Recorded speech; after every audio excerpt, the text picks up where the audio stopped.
Hi, it's me, she, and I have returned to play more Spooktober games. And whoa! And this time we are solving a murder! Because apparently, in order to reap a soul, Grim Reapers need to know who done it. Oh yeah, and also content warning. There's strong language, blood, gore, death, and more blood. So, which is, I mean, understandable given the context of the game, but you know, they put it there, I'm gonna write it down. Okie dokie. Mystery game dev. Spooktober! Ooh. Ooh, very cool.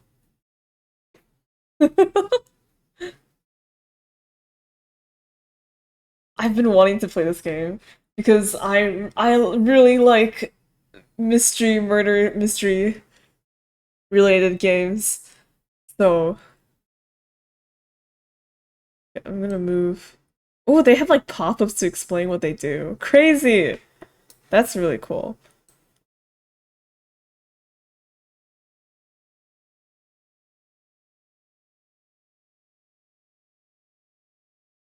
Oh, there's voices? Credits. Wait, but there's no. Okay, I don't know.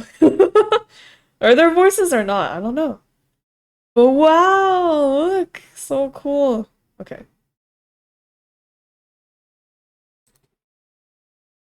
Hope I'm not blocking anything.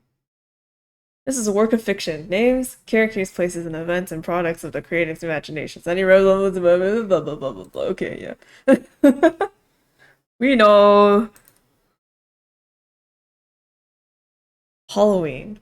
What a wickedly wonderful night to find restless souls. While humans party, look for candy, scare the living daylights out of one another, I always make the most of that sacred time. For I, Grey, Grey, Grey Purim, Grey Purim, am a reaper in search of exceptional souls to harvest. My job is simple. Find those that have died and usher their souls to their final destination. However, some souls are more treasured than others. Humans like to take comfort in telling each other that death is the great equalizer, that it's all the same when someone dies. It would be rather wicked to let them know how wrong they are, and so we don't. What they don't know is that those with interesting, complex, or otherwise unorthodox deaths are more valuable. It's a point of pride amongst reapers to collect the more interesting souls. Nobody would talk reverently of a reaper who lingered around hospitals and nursing homes, waiting for withering husks to fade after all.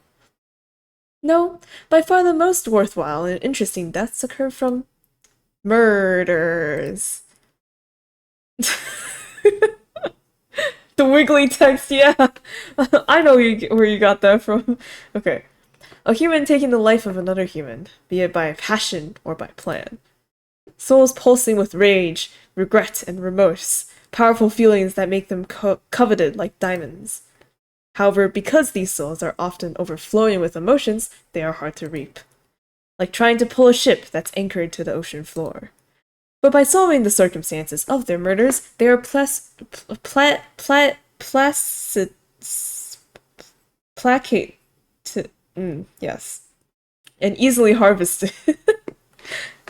You use too many big words for my small brain. Okay. It's not always easy, but the reward is well worth the trouble. Plus, there's some fun in solving a murder. It's good when your work can become your play. And with the bittersweet smell of death in the air, I can always tell when I'll have my work cut out for me. Happy Halloween, humans! You always make such monsters of yourselves. Hoo-hoo! My vision cleared as I materialized in the darkness. Immediately, I felt my clothes starting to cling to my skin as a heavy downpour of rain began to soak me. It didn't bother me, being wet is no problem for a reaper, and you can't pick and choose where the finest dead souls will be found. I wiped some of the water from my face and looked around. I was standing at the side of what might have started the day as a scenic little dirt road through a forest. Now, though, it was becoming a long slick of mud. The only light came from the pale illumination of the full moon. It was enough to navigate by. Surrounding me, I could see wild grass, trees, and large rocky hills nearby. Oh, this is what they mean by voice. They have the beeping sound. Ah, the quiet and rural landscape of the country. Perfect for intimate murders with few witnesses. Perhaps someone was killed in the forest, in a slaughterhouse? Maybe even on the road. I hummed these thoughts to myself as the rain continued to pour down. But rather than make any early guesses, I let the scent of death guide me instead. I breathed in the air and let the bittersweet aroma guide me down the wet, rainy road.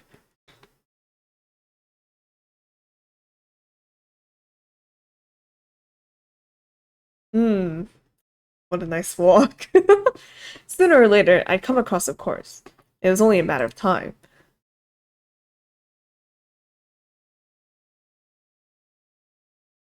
I didn't have to wait long, as after about 10 minutes of walking, I could see shapes in the darkness. A modest home, a collection of cars carefully parked on the roadside, and, more importantly, a group of costumed humans gathered close together by the entrance. Well, it was Halloween. It was no surprise that they were dressed up. But in a rural area like this, would they really be going trick-or-treating? They look too old to be doing that, or have adults started going around asking for candy these days? Well, hmm. I walked closer, but kept to the shadows so I could get a better look at them while staying undetected. Things could get complicated once I revealed myself. I couldn't hear them very well over the downpour, but I was close enough to be able to discern their appearances. Ooh, what transition. The first one that caught my eye was a young man who was wearing an owl costume. He looked a little skittish and was trying to peer inside the house through its windows. There was a cardboard box by his feet, though I couldn't exactly tell what was in it. Next was a young man who, on first glance, looked like a zombie. Though, as I observed him, I corrected myself. Based on his outfit, I believe he was dressed as a jiangshi, a creature of Chinese myth that is a sort of vampiric zombie. Costumes aside, he looked irritable and was pounding his fist on the door. And while I couldn't hear his words, I was able to make out his anger. Put simply, he was pissed, for one reason or another. My eyes cast downward towards the man's feet, and I saw two plastic bags full of bottles. What? Lastly, there was a young woman who was wearing a dress with a tongue? Not an easy costume to work out straight away, but when you with the macabre as much as I do, it's hard not to take an interest in various cultures' spooky myths. I deduced that she was wearing an interesting take on that umbrella yokai. She's dressed as sexy umbrella yokai. Well, accurate costume description. Yeah. Not bad, all things considered. Oh, you sexy umbrella yokai. It's so funny. Not bad, all things considered. And like the others, she had a plastic container by her feet, full of something. She was busy typing away on her phone and also peering through the windows. Three people all dressed up in Halloween costumes outside of a pitch-black house? One where the scent of death was ominously strong? Those poor humans were just going to end up waiting by the door until the night was done. While I can be very patient, I hate wasting time needlessly. I stepped out from the rain and approached the house. It didn't take long for the three of them to turn and notice me. Oh. Now play! Ooh, cool, they got... There's a noise outside. They got, the song names. Okay. I'm gonna try my best. Who's there? Vic, is that you? Obviously that's not Vic. Stop jumping at every shadow that shows up. It's obviously not a shadow. That's a person, I think. What else would it be? A monster? What if it's a monster? Have you looked at yourselves? It talks! How kind of the group's fool to identify himself. It's Halloween. Of course there's gonna be a bunch of monsters running about. Although... The umbrella lady pointed her phone at me, the light illuminating me entirely. That's a pretty good costume. You must have put a lot of work into that Grim Reaper outfit. Thank you. It's my work uniform. And she's in character too. That's some real dedication. Did the eye move? Oh, it moved! Wait, that's crazy. Okay. Why are you complimenting her? I have to agree with Bernard on this one. This chick's kind of weird. What's weird about me? I'm just enjoying the night. I don't mean to offend, really, but we don't know you and you just walked up to us out of the shadows. Not to mention all the weird stuff going on with Vic and... Who's Vic? You're not even gonna address the other things I said? I shot a stern glare at the owl man, who stiffened up and averted his gaze. Talking. Well, he just... Before the cowardly man could continue, the zombie raised his hand to make him stop talking. Look, I don't know who you are or where your deal is, but it's none of your business. What are you even doing out here? So the blunt approach wasn't going to work. That's fine. I can put the charm on when I need to. I cleared my throat and then pretended to shiver. I'm sorry, I didn't mean to oppose. I was just on my way to work and I lost control of my car. What do you want? I can't get cell service, no other cars have come by to help. So I've been wandering around the world hoping for something to help. I'm just a little irritable from taking the forest and took the book. You were literally standing in the rain like a creep. The owl guy mumbled under his breath. I like we're still shaking. Luckily, it seemed that my pleading was enough to at least soften the zombie's glare on me. Mr. Zombie, please help me. I swear I wasn't doing anything shady. Maybe he did have a heart. Perhaps even a non-rotting one, despite how good the rest of his costume was. I like how, the costume, you can tell is a costume, because the body paint isn't, like, perfectly covering perfectly covering his skin. Like you can still see bits of like actual skin. Like nice attention to detail. But that's how it be. Maybe he did have a heart. Perhaps even not. Yes, okay. Same thing happened to us, sort of. We all got here before the rain got bad, but the mud got all our cars stuck. And to make matters worse, we can't even get into Vic's house. We can't even get into Vic's house. Yeah. Who's Vic? I hope that this time they'd be more receptive to my question. He's a friend of ours and a big horror fanatic. Every Halloween, he holds a big party for us at his house. The man pointed to the house in front of us. It's also why he lives, like, out here in the woods, not next to any other neighborhood or civilization. It took us 2 hours to drive here. Well, it's not big in the same sense of people, more in presentation. It's pretty remote here, but he goes all out with the decorations. Sometimes he goes too far. I swear he's giving me heart attacks with the things he's done. I see, so you can't get into your friend's house. Sounds troublesome. It is. We're waiting out here in the rain and he's got the entire house locked up. Locked up? The door and the windows are completely locked, and we can't see inside because all the blinds are closed and the lights are off. To make matters worse, he won't even answer his phone. So we have no idea what's going on. He had us off running errands, and now we can't even get inside. It's a pain in the butt. I'm worried that something happened to him. People don't just host a party and then go completely dark. Unless something's happened. Can I confirm everything? What do you mean by confirm? Confirm that the doors and windows are locked. I mean, we checked, so... Yes, I know you checked. I just want to check for myself. May I? Knock yourself out. Wiggles the handle. I approached the front door, reaching out for the knob and twisting it. Sure enough, it was locked. But just to be certain, I tried shoving the door. Do you have to be that thorough? Yes. You'd be surprised how many locked doors are just blocked off by some obstacle. Really? You must know a lot about this kind of thing then. Quite so. You could say it's my job.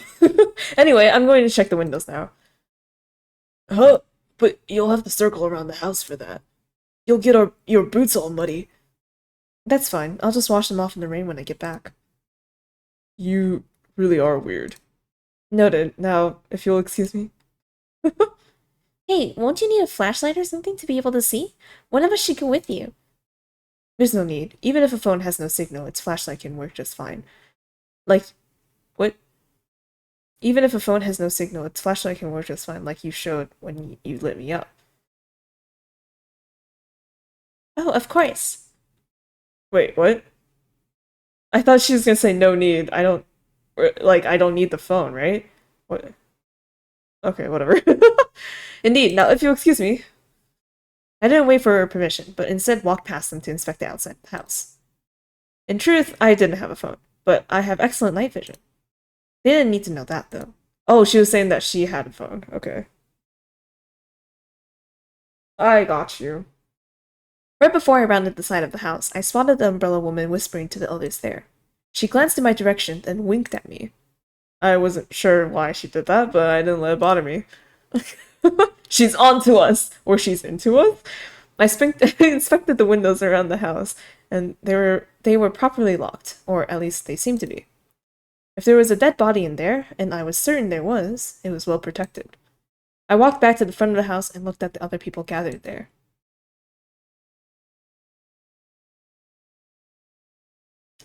Seems you are right. The house's windows are all locked. Right, like I said before. Did you not trust me? I'll be a fool to trust people I just randomly met in the middle of the night. Who in their right mind would do that? The umbrella girl raised an eyebrow. Yeah, I wonder who. Guys, I'm getting really worried. Fear not, there's an easy way to resolve this. There is? Yes, all you have to do is simply unlock the door. The other three looked at me as if I were mad. Don't you think we would have done that already if we could? So none of you have a key that opens this door? It's not our house, so why would we? That's called breaking and entering. It's a crime. I assumed that you were all good friends of Vic. At least one of you would have a spare. Hey, don't go soft saying things like that. Every person is entitled to their privacy. Right, privacy, of course. I shrugged and walked up to the door. Well, then we're left with no other option. And that is? We'll just have to break. Excuse me, I ate. We'll just have to break down the door. Break it down? We can't do that. Why not? You want to get inside, don't you? I I mean, yes, I do, but is there something inside you wouldn't want me to see? What? Why is that the first thing you jump to? Then I fail to see why we can't just break the door down and enter. Because Vic would probably kill us if he found out that we wrecked his door. Oh, yes, I suppose that would inconvenience him. You're just realizing that now? We could have someone jump through a window instead. How is that any better? I heard that it's much cheaper to replace a broken window than a broken door. Time spent in hospital recovery might balance out the cost, though. The owlman's jaw dropped and he looked at the others, no doubt stunned at the realization that the windows were an alternate entrance point. Just play along, it's probably part of the act. The act? It was rather sweet the way they still hadn't realized I was being entirely serious. Well, they could believe whatever they liked, as long as they'd agree with us getting inside. Fine. Fine, but if Vic gets upset, you're taking the blame. Whatever, I just want to get the stuff inside. I just want to get the stuff inside and drink already. I walk up to the door with the zombie man, who looked at me and then at the door. So, how are we going to do this? Have you never kicked down a door before? I usually just use the handle, or take the hint I'm not meant to go through the door. Okay, then I'll show you in case you ever need to do so. It's quite simple, really. Huh. I walk up to the door and adjusted my stance. You want to stand about a leg's length away, prepare to kick with your dominant foot, aim for above or below the lock, use a flat foot, make sure your knee is slightly bent on impact, and then... boom. I raised my foot into the air and delivered a swift and heavy kick to the door. It wasn't enough to break the door open on the first try, but the sound of splintering wood meant there was progress. There, now you can give it a go. The zombie looked uncertain and turned to the others. Can you show me how to do it again? I sighed. Why couldn't these humans just learn from watching once? Fine. Like I said, just copy my form and the door should buckle easily. Watch carefully this time. Breaking and entering 101. I took a step back and delivered another kick to the door, except this time the door broke open and swung inside the home. There, it only took 2 kicks, and I'm not particularly strong. Carol, don't be so modest. You knocked the door clean off its hinges. No, I didn't. See, it's clearly still attached. Anyway, shall we go inside? I didn't bother waiting for a response and walked inside the house. Hey, wait, aren't you supposed to ask for permission before entering? That's what vampires do, not reapers. I mean, like, a decent human being. Did you not hear me? I'm a reaper. Oh, she's way too committed. Are those nooses on the ceiling? The fuck kind of decor? Okay, clues, load, save, auto forward, options, log, maybe. Okay, I just wanted to check what these were. But okay, the others walked in behind me and flipped on the lights. Bro, yeah. Vic, we had to bust your door down since you wouldn't answer your phone. We think that this is part of some weird prank you're doing, so hopefully that's part of the act. Don't say we. This weird girl is the one who broke it down. I'm not going to take any responsibility for what happened here. I swear, if it's fortunate, I swear. Nah, they said specifically in the Spooktober game jam rules that you can't have games alluding to suicide or self-harm or any of those related topics. Like, they said very clearly that you can't do that. So, just saying. It can't be that. Because that would be against the rules! Okay. Are you metagaming, she? Yes, I am. As we all entered the home, I noticed that each of them had brought their box or bags inside. The zombie and owl walked over towards the kitchen. The former began unpacking bottles of alcohol into one of the countertops, while the latter began to arrange boxes and packets of snack into another. None of the food got wet, did it? It's all in plastic packaging. Oh, it's all in plastic packaging, so it's dry, don't worry. That spider, you see that? I turned to the umbrella girl, who was pulling multiple VHS tapes and DVDs out of some bags. She was even plugging various wires into the nearby TV and VCR DVD combo player. Wow, old. That's old. Despite being worried about their friend, they didn't seem to have much urgency in going to find him. Succubus Baspis! It's the Succubus Baspis, but spider form! Of course, they were only human. They couldn't smell his corpse from afar like I could. I took a sniff of the air. The acrid, bittersweet smell was more intense inside the house. There was no doubt that a body was in here somewhere. But I didn't need to rush to find it. That would just make everyone here frantic and hard to talk to. I chose to take advantage of the moment of calm to glean some information out of them. Before I pick their brains individually, it will help me to gather them all up together first. By the way, I can't really hear the music. Is it because I turned it down? Oh my god, I turned it... Oh wait, I've had desktop audio muted this entire time! No! No! This is so sad. I'm gonna turn the rain down a bit. Oh wait, no, that's ambient volume. Okay.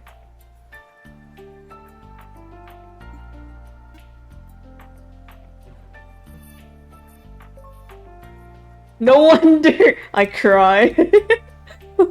Okay, here we go. I was like, they say they're changing the music, but I don't hear anything. Oh, that's why. Okay. Pardon, but may I ask what it is that you've all brought with you? You seem more preoccupied with unpacking things than checking for your friend. Well, we wouldn't just leave this stuff out in the rain. Yeah, Victor was pretty strict about making sure we had everything in place for the party. As far as I'm concerned, we still have to set everything up right for when he shows up. When he shows up? Right, because this whole thing is just a prank. You're in on it, right? I said nothing and just stared at the owlman, unblinking, until he decided to turn away. Gotta say that she's got that uncaring Reaper attitude down for sure. I take offense to that. I am very caring when I need to be. I just need to stay professional when I'm working. Ha! There, she just admitted that she was working. My words seem to just go through one ear and out of the other with these people. Now that I think about it, we haven't been introduced. What's your name? Great Purim. That sounds made up. It's a stage name, of course it's made up. Yes, it was made up by somebody. Just as all your names are, I assume. Technically, that's true, I guess. Why are you glaring at us like that? I'm waiting for you to tell me your names. Huh? You don't know our names? How would I know your names? I just met you only a few minutes ago. That's true, but... Didn't Victor tell you our names in advance? They still thought I was part of some prank. I shook my head. Mio, are you sure that she's not like some lunatic witch stumbling in from the forest? Witches cannot be allowed to wear this uniform. Yeah, Bernard. Witches would obviously have a hat and broomstick. Duh. That's not what it meant. So, you two are Mio and Bernard? Yep. Yes, I'm Mio Yoshida, and that's Bernard. Bernard, huh? Wait, why did we give her our last names? What if she uses them to commit fraud? How would she do that with just our names? I don't know. I just don't want to give out my personal details so easily. It's only fair you give out your full name after I give out mine. How do we even know that it's your real name? I'm wearing a name tag. It's part of my uniform. I shifted the amethyst on my outfit to show the crystallized name inside. What about the zombie? What's his name? It's Kai Durand. Excellent. Now that we're all acquainted, I'd like to ask the group some questions. Sure, fire away. First question. I saw you all gathered outside together. Did you all arrive at the same time? No, I was the first to show up here. Bernard showed up next, and then finally Mio. So you showed up alone first, Kai? That's what I just said. And the door was locked when you first arrived. Kai frowned and looked back at the broken door. Yeah, I knocked on the door and rang the doorbell, but Vic didn't show up. So I just waited a couple of minutes. That's when the others showed up in their cars. We each drove here on our own. We had a few errands to run before the party was going to get started after all. That's probably referring to all the food, drinks, and entertainment that they brought. I'll ask them each about that later. When did you check the windows? Maybe a couple minutes after we arrived and tried to calling Victor. We figured we'd check around the house. Mio didn't want to get her costume all muddy, so Kai and I went around the house while she waited up front. You're making me sound like a jerk. I'm not. The rain was starting to come down a bit harder, so I don't blame you for wanting to stay out of the dirt. That's funny, considering you're an umbrella yokai. It's just yes. It's just a costume, it's not exactly waterproof. Regardless, did anything happen while you were standing watch or inspecting around the house? No, the curtains on the windows were closed, so we couldn't even see inside with our phones. And we couldn't hear anything, aside from the rain. So they had no idea what the state of the house was until they got inside. Is that deliberate or just a coincidence? Nothing happened while I was waiting up front either. And how long were you alone for? It had been more than a couple minutes, maybe like 3 minutes at most. Then Kai and Bernard came back. We waited a couple of minutes, pounded on the door some more, kept calling Vic. And then you showed up. I see, thank you. I have a better grasp of the timeline now. Kai showed up first, so he could have been inside or done something else while he was alone. Not that I really saw any evidence of that, but I should at least keep the possibility in mind. And Mio was only alone for about 3 minutes. That might have been enough time to tamper with something. I knew that I have to keep my eyes open for anything that seemed off. Speaking of... This room seems extremely well decorated. Someone put a lot of work into it. That's Vic for you. A fanatic perfectionist. He doesn't have to go all out on the decorations, but every year he does. I think it's kind of sweet the way he does all this for us. Except the time he had that damn haunted animatronic doll that scared the bejesus out of me. Oh yeah, that was a good year. So he does all this himself? Yup, always like to make the party a big surprise. Seems like it's the same this way too. Blah blah blah blah. It seems it's the same way this year too. Jeez, she. Read better. I figured that you're part of the decorations now too. Kai pointed at me and I stared blankly at him. I'm no decoration to be gawked at. Right, right. Well, if that's everything, let me get back to pulling out all these bottles. They were a pain to pack up, and I don't want anyone tripping over them. Go ahead, I'll simply observe for the time being. I stepped back and let the others get back to their duties. Not that I was going to sit back for long. Now was the time to get personal. I'd had a small chat with each of them before I gave them a slight push to find out where their friend had disappeared to. I decided to chat with... We'll just go down the list. Hi! I walked over to Kai, who was organizing the bottles. The drinks ranged from sodas to whiskey, to even some water bottles. Quite the selection you have there. Well, what's a party without alcohol? Party? Alcohol isn't needed to have a good time. Kai rolled his eyes. Yeah, well, it makes things better, that's for sure. Vic knows that as well as anybody. That's why he asked me to get drinks. Was there any particular reason he asked you specifically? Because I know the best places to get it for cheap without sacrificing quality. There aren't a lot of stores around here, so knowing where to get good booze is a handy skill. One that I perfected over the years. What an impressive skill that will certainly aid you in the future. I mean, it probably comes in handy if you're on a budget. But more importantly, I can mix these things up into something real tasty once the party gets going.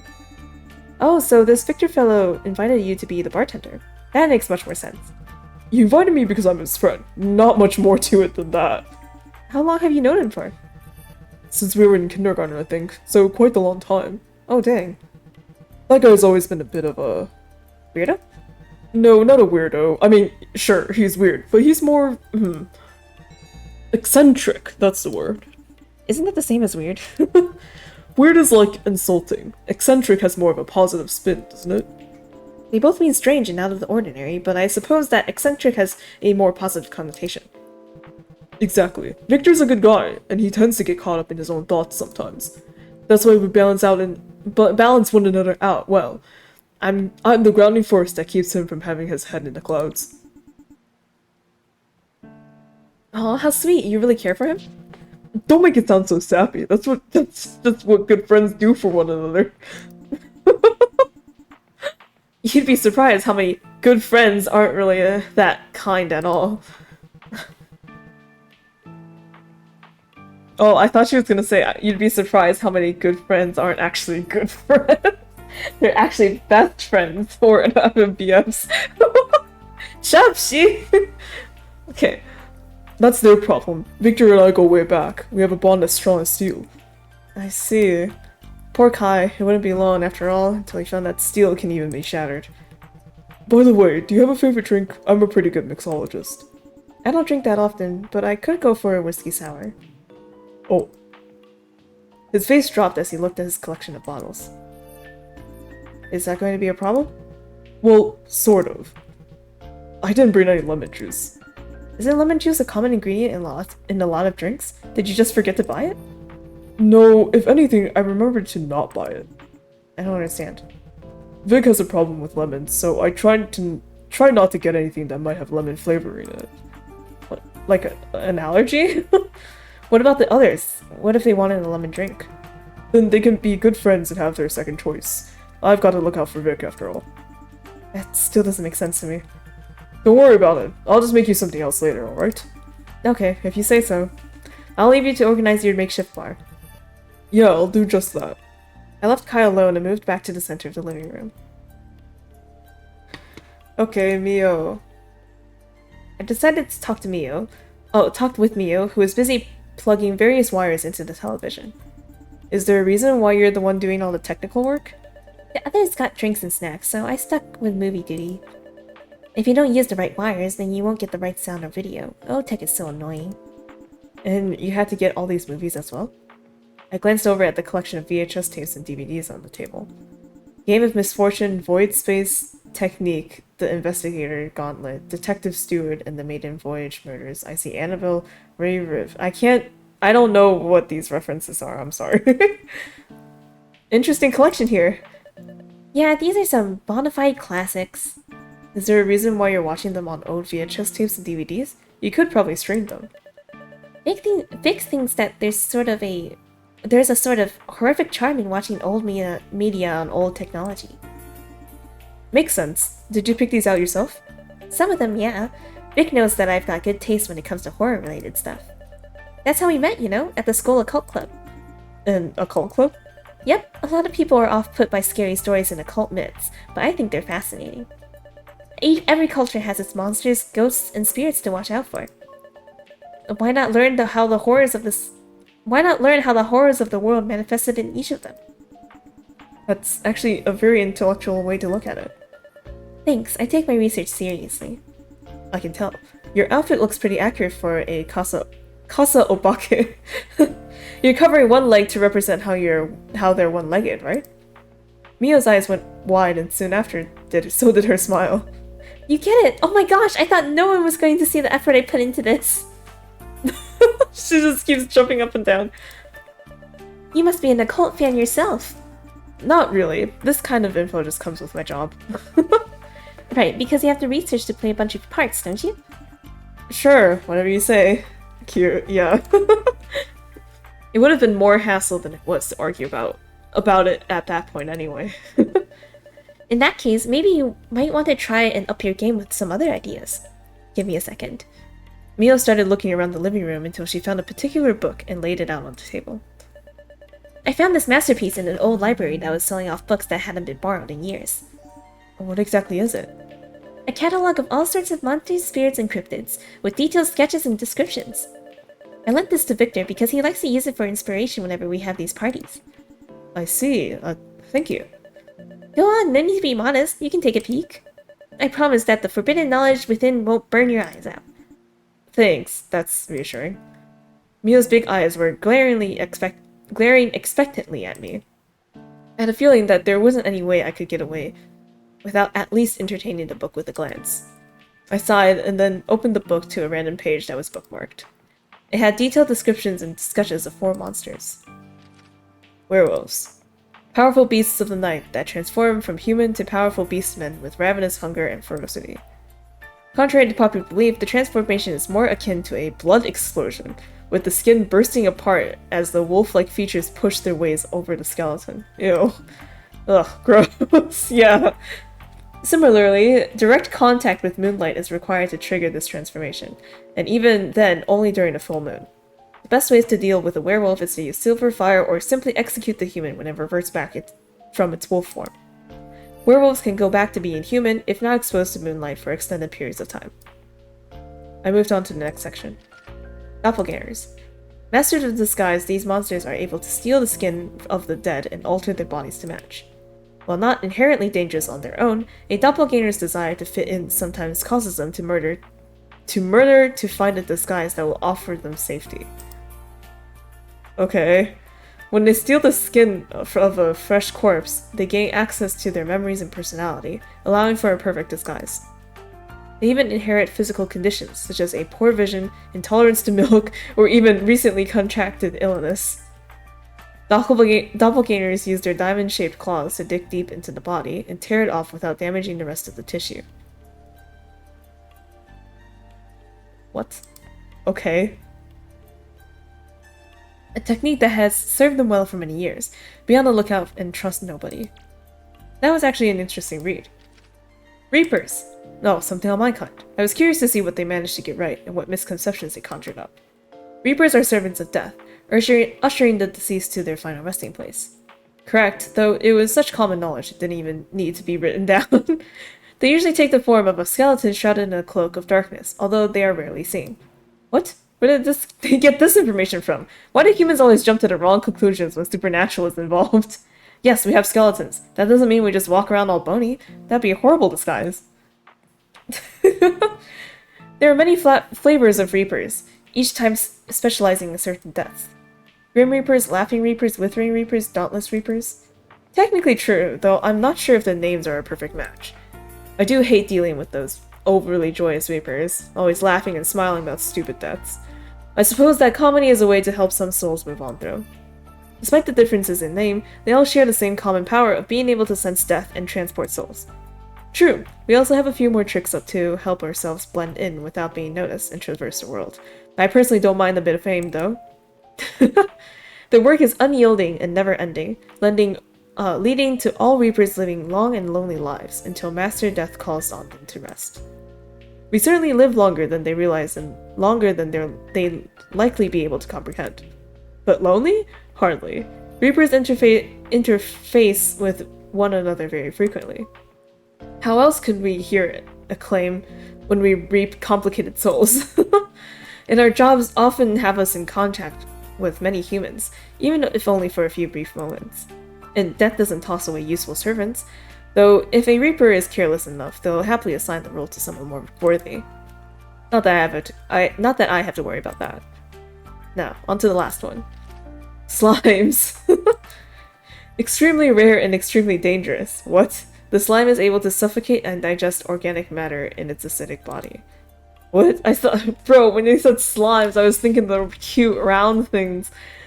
Slimes may appear small, but they may be simply hiding portions of their body between cracks. Never approach a slime. They consume everything aside from bones, and worst of all, if a slime consumes a sentient being, it gains a cunning intelligence and may start to morph its body to lure in prey. If you suspect a slime is impersonating someone, look for a slime-like tether anywhere on their body. What? A cunning slime may try to disguise it as gum or dough. Do not fall for it and simply run. Oh, I have to admit that I wasn't too familiar with these creatures. Honestly, humans believe in a lot of made-up nonsense, and miss a lot of things that are right under their noses. Not that I was going to tell Mio that. I know, right? It's a treasure trove of valuable information. Let's hope that your friend didn't decide to put any slime-like traps around the house to fit the mood. And knowing him, nothing is off the table. Anyway, I should get back to setting this up properly. I don't want to have to bathe with a tangle of Oh my god, I don't want to have to battle with a tangle of cables in the dark later. I'll leave it to you then. I put the book back down on the table and left Mio to her work. Oh boy, it's Bernard time! I walked up to Bernard, who was unpacking various food items from a box onto the kitchen counter. He kept looking away from me as I stared at him. What? Nothing, I'm just observing what you're doing. I'm just unpacking some snacks for later. It's not all that interesting. I narrowed my eyes to inspect what he was unpacking. Boxes of crackers, popcorn packets, some bags of candy corn, 2 jars of cookies with fancy lids, and colorful candy bars. Each with tamper-proof seals. Humans are always so worried about people messing with their food. I suppose you're right, it's not all that interesting. What I find interesting is why someone so eagerly spooked ended up befriending someone obsessed with horror. Just strikes me as odd. Is it really that odd? Yes, while you may be dressed as an owl, I sense that you have a soul of a chicken. Why are you so rude? Why are you a coward? First of all, I'm not a coward. It's perfectly normal to be scared of things, so what if I'm a little jittery? It will keep me safe if someone runs at me with a knife. I suppose there is some benefit to cowardice, but that still doesn't explain how you befriended someone that probably spooked you, no? Well, we both like the same sort of games. Games? Horror games. We played them together growing up. You can't convince me that you willingly played horror games with your skittish attitude. Well, I never played them alone. I'd always ask Victor to play them while I watched. But I like the stories a lot. I just couldn't get through the gameplay. What a strange way to bond with someone. That was how we got to know one another. After that, the friendship just came naturally. That comes with the usual pros and cons. Such as? Well, Victor is a mischievous guy, likes to play pranks and make stupid jokes.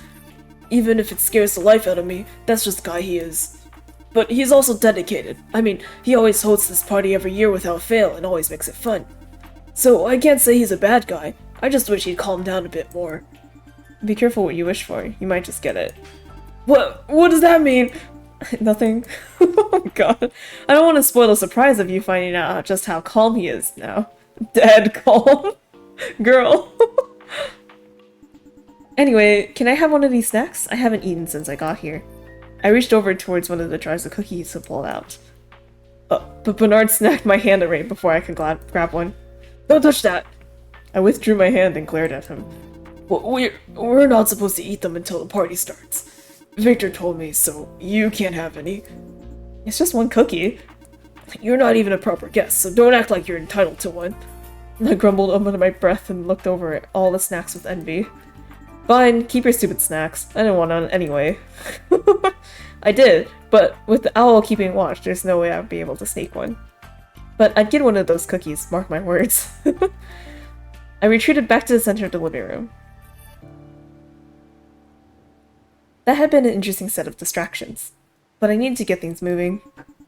This has been pleasant and all, but shouldn't the hosts of the party be revealing themselves about now?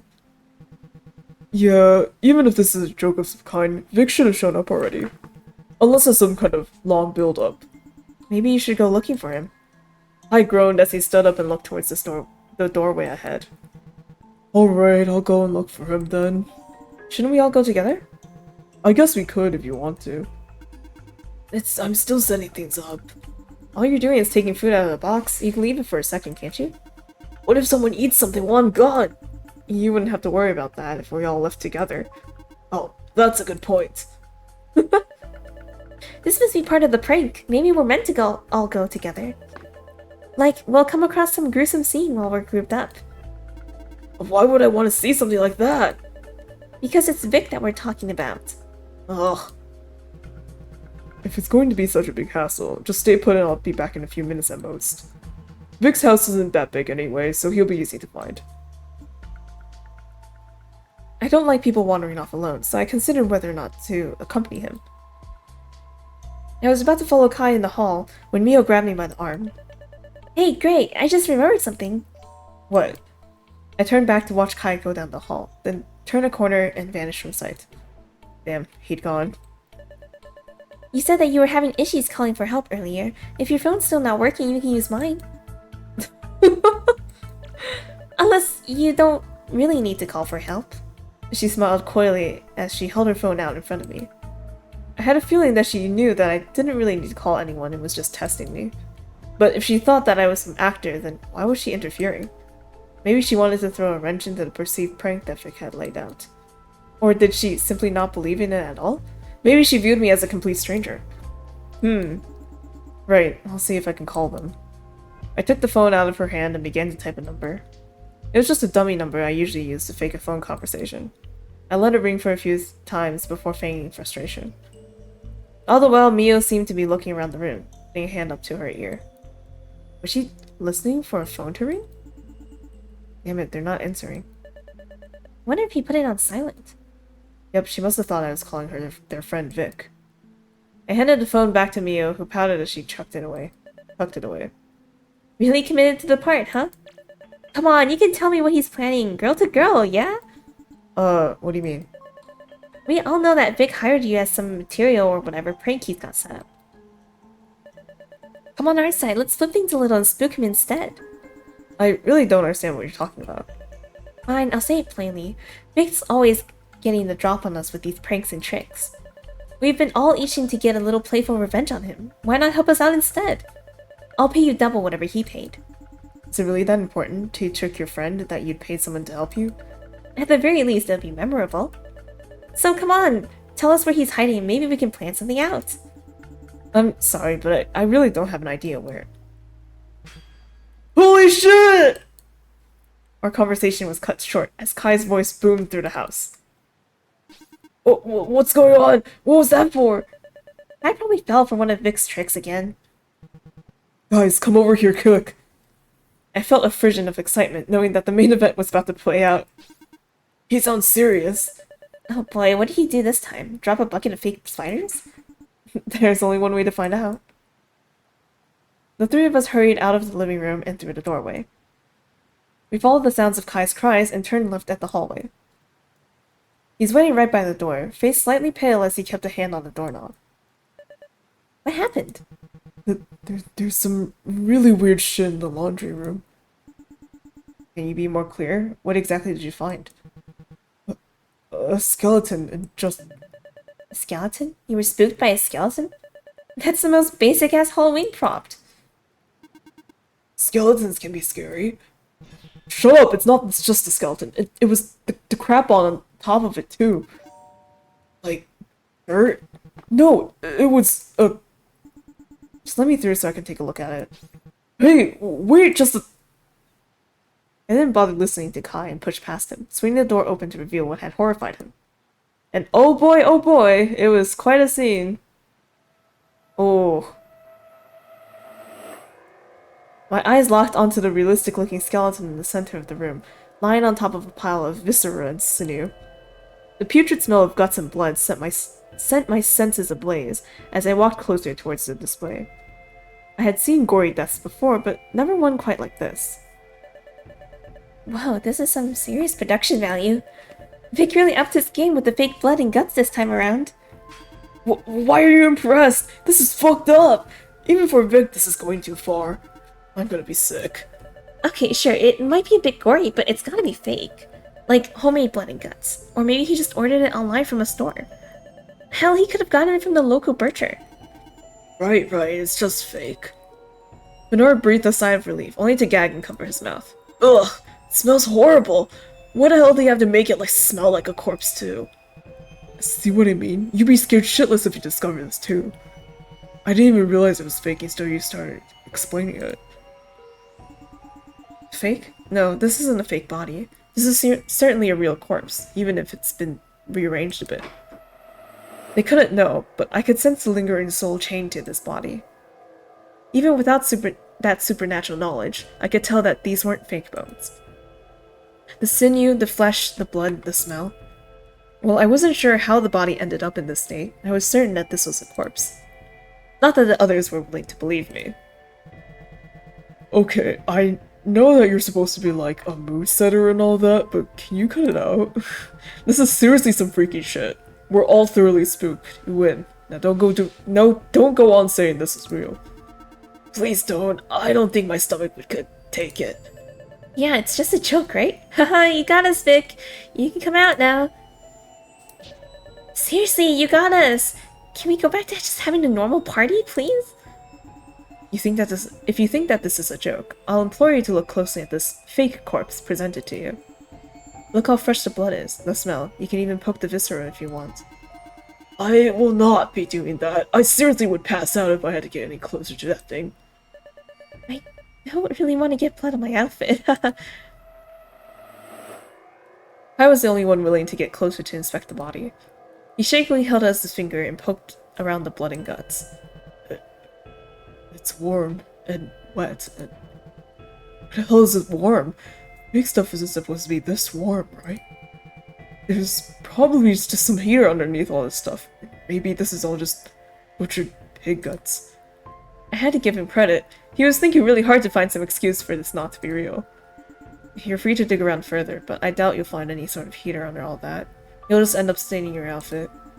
Plus, how exactly would your friend manage to connect the sinew of pig guts onto a fake skeleton so realistically? Shut up, it's not real. It's not real. Here, I'll do the digging for you. I'm used to rummaging through corpses. I slid my hands underneath the viscera and carefully lifted it, blood and stray flesh leaking between my fingers. The only thing beneath it being a blood-soaked floor. What the fuck? Kai, please tell me you're just playing along. Please just tell me you're part of this act too. Of course I'm not! Why the hell would I want to be part of something this sick? So, it's real? It's a real corpse? Why the hell is there a corpse in Vic's house? Oh gods, is that Vic? How the fuck did he end up like that? Shut up, Bernard! We don't know if it's corpse yet. It has to be a prank. It just has to be. And Vic is going to come out laughing his ass off and explain his 50-step process on how he made his life like corpse and then we'll just strangle him to near death, laugh it off, and enjoy the rest of the party like normal. So please, Victor, stop messing with us already and just show yourself. They were each praying in silence, praying that their friend would appear from the shadows with a sadistic grin and maddening laughter. That maybe he had simply gone too far with a joke and didn't realize it. But the eerie silence and putrid smell wafting from the corpse only made their guts turn with their faces turn pale. And their faces turn pale. And the caustic truth began to seep into their heads. This was no joke, no prank, no trick. This was the irreversible, horrible, painful truth. There was a corpse in their friend's house, and quite possibly it belonged to their missing friend. Please. Are you done with the dramatics? Pretending that things are okay isn't going to solve anything. How the fuck can you say that? No, she's right. Even if she's being blunt and sensitive, she's right. This isn't a laughing matter. It's not a joke. Someone killed Vic and left him in this fucked up state. I don't want to believe it either, but what the hell are we supposed to do? We run, obviously. The killer might still be around. Shut the fuck up, Bernard. I'm not going to run away when there's a killer on the loose. Someone who killed my best friend, I'll make them pay for this. When I get my hands on them, I'll make this death look like child's play. Easy there, one murder at a time, please. Kai turned to me, rage etched onto his face, and his fist trembled by his side. And what about you? What the hell is your deal? How come you're so calm about this? Aren't you some actor that Vic hired? Why are you able to deal with this like it's normal? I said before, didn't I? I'm a Reaper. I deal with dead bodies all the time. I'm no actor. I was never in contract with your friend. I'm just as oblivious to what happened as you are. Then you lied to us about being an actor. First of all, I never once said that I was. It was just an assumption that you all made. Or one of you made it, then, like a contagion, it spread around to plague your minds. I looked over at Mio, who sheepishly kept her head down. I'll say this much. I've been honest about almost everything.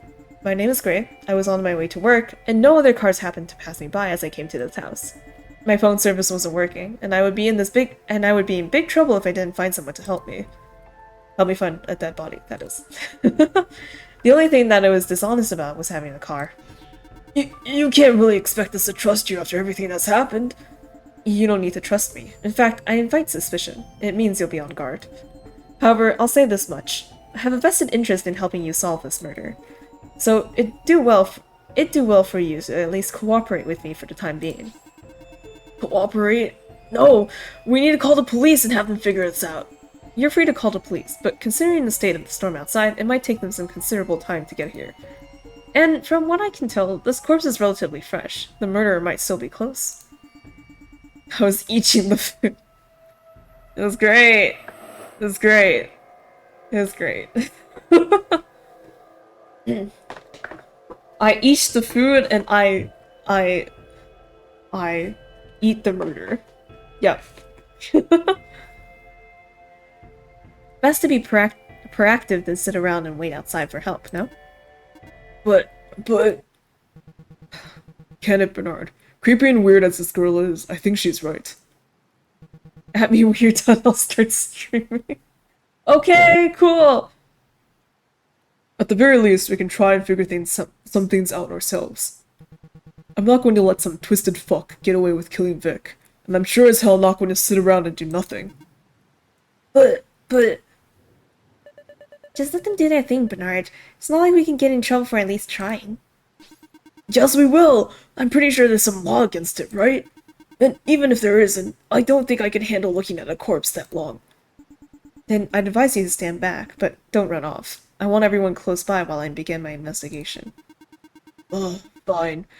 I'm still going to call the police. Even if they show up late, it's better than nothing. Also, there's an ad! There's an ad! Okay, while the ad is going, I'm gonna grab water. Water! Water!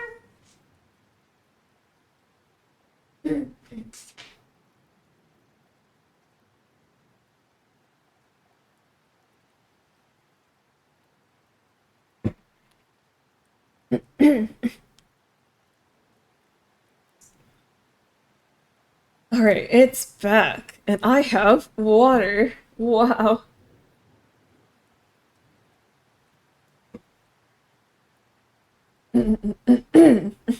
Ugh.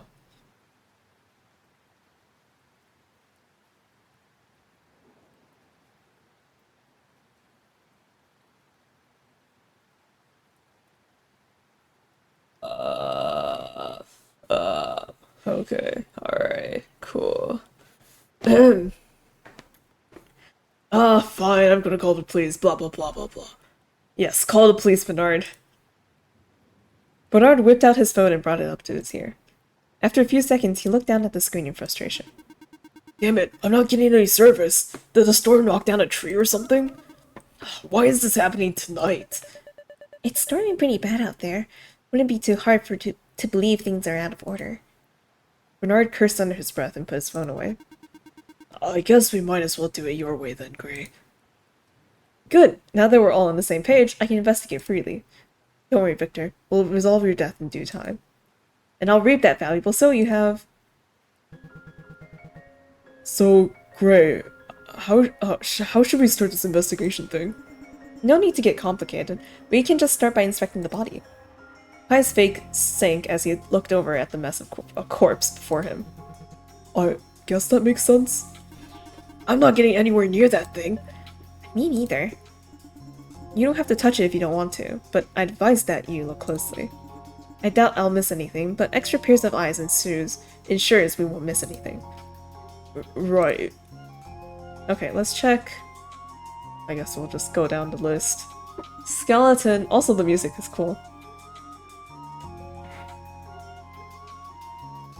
Let's see if there's anything of note on the skeleton. Okay, sure. I seemed relieved that we weren't delving through the still warm entrails beneath the skeleton with our hands. Wow, look at that. Look at that skeleton model. I looked over the bones closely for anything of note. I'm not really sure what to look for. Bone damage, ideally a fracture or a break. It might give us a clue as to how your friend was killed. Maybe even cuts, though you need considerable force and strength to stab through bone. Low poly model. Yeah. Right. I stared from the bottom and worked my way up. Nothing of note by the feet or legs. Hips were fine, spine and ribs seem okay. Well, there is this star on his head. The fingers, hands, arms, and shoulders seemed undamaged as well. But things changed as I worked my way towards the neck. There we go. What'd you see? I pointed towards the neck of the skeleton. See that piece of bone? That's connected to some viscera? Yeah. That's the hyoid bone. It looks to be slightly fractured. It's not connected to any of the other bones. The hyoid bone is sort of a free-floating bone. It doesn't attach with other bones. It's the only bone in the human body with this feature. So what? You think it got cracked when someone hit it? Possibly, though you'd also expect some other damage around the jaw and neck. This kind of injury is more common in strangulations. So Vic was strangled? I can't say for certain, but that's a strong opinion at the moment. Kai stared at the fractured bone for a second before pounding his fist into his leg. Bastard killer couldn't even look him in the eye when they killed him. Probably not, but let's not make assumptions this early. Moving on. The rest of the neck area seemed fine, so I checked out the head. There was only one thing that caught my attention. A strange mark on the forehead of the skull in the shape of a diamond. What the heck is that? I'm not sure. As far as we know, people aren't usually born with marks on their skull. Is it some kind of rare birth defect or deformity? I don't know. Kai reached out and gently wiped at it with his finger. You're touching it? I just wanted to see if it was real or not. It's not drawn on. It feels like it's kind of etched in there. I felt the grooves in the skull myself. They were oddly smooth and shallow. Was this carved in after the killing? I doubt that the killer could have done this while the victim was alive. You need some crazy kind of knife too, and some serious precision. I mean, it doesn't even pierce the skull. How did you manage something like that? Who the fuck makes a damn art project out of someone they killed? A serial killer, most likely. This would be an interesting way of marking it. Have there been other killings like this? No, I've never heard of someone being killed and then having a mark carved on their skull. Or one where the skeleton gets laid out on top of their innards. I see. Let's hope we're not dealing with a newborn killer practicing their art. A new clue has been recorded. Oh my god, that's crazy. Oh, Psst, player, did you notice that clue you got? That's not for Gray, that's not for you! Gray solved this mystery from the clues she found. Will you manage to do the same before her final reveal? Pay attention to the clues. At the end of the investigation, you'll get another message before the big reveal. See if you can figure out before the mystery is explained. Good luck. Oh, okay, so we aren't technically... So Gray is like a separate entity. She's going to solve the murder, but us, the player, we're basically like, hey, you can play along at home. We're Dora the Explorer right now. where Dora is going somewhere and she's like, hey, can you spot how many monkeys are in this tree? And she's just like listening for your answer. And she's like, well, you did great. Yes, there are 4 monkeys. Okay, sorry.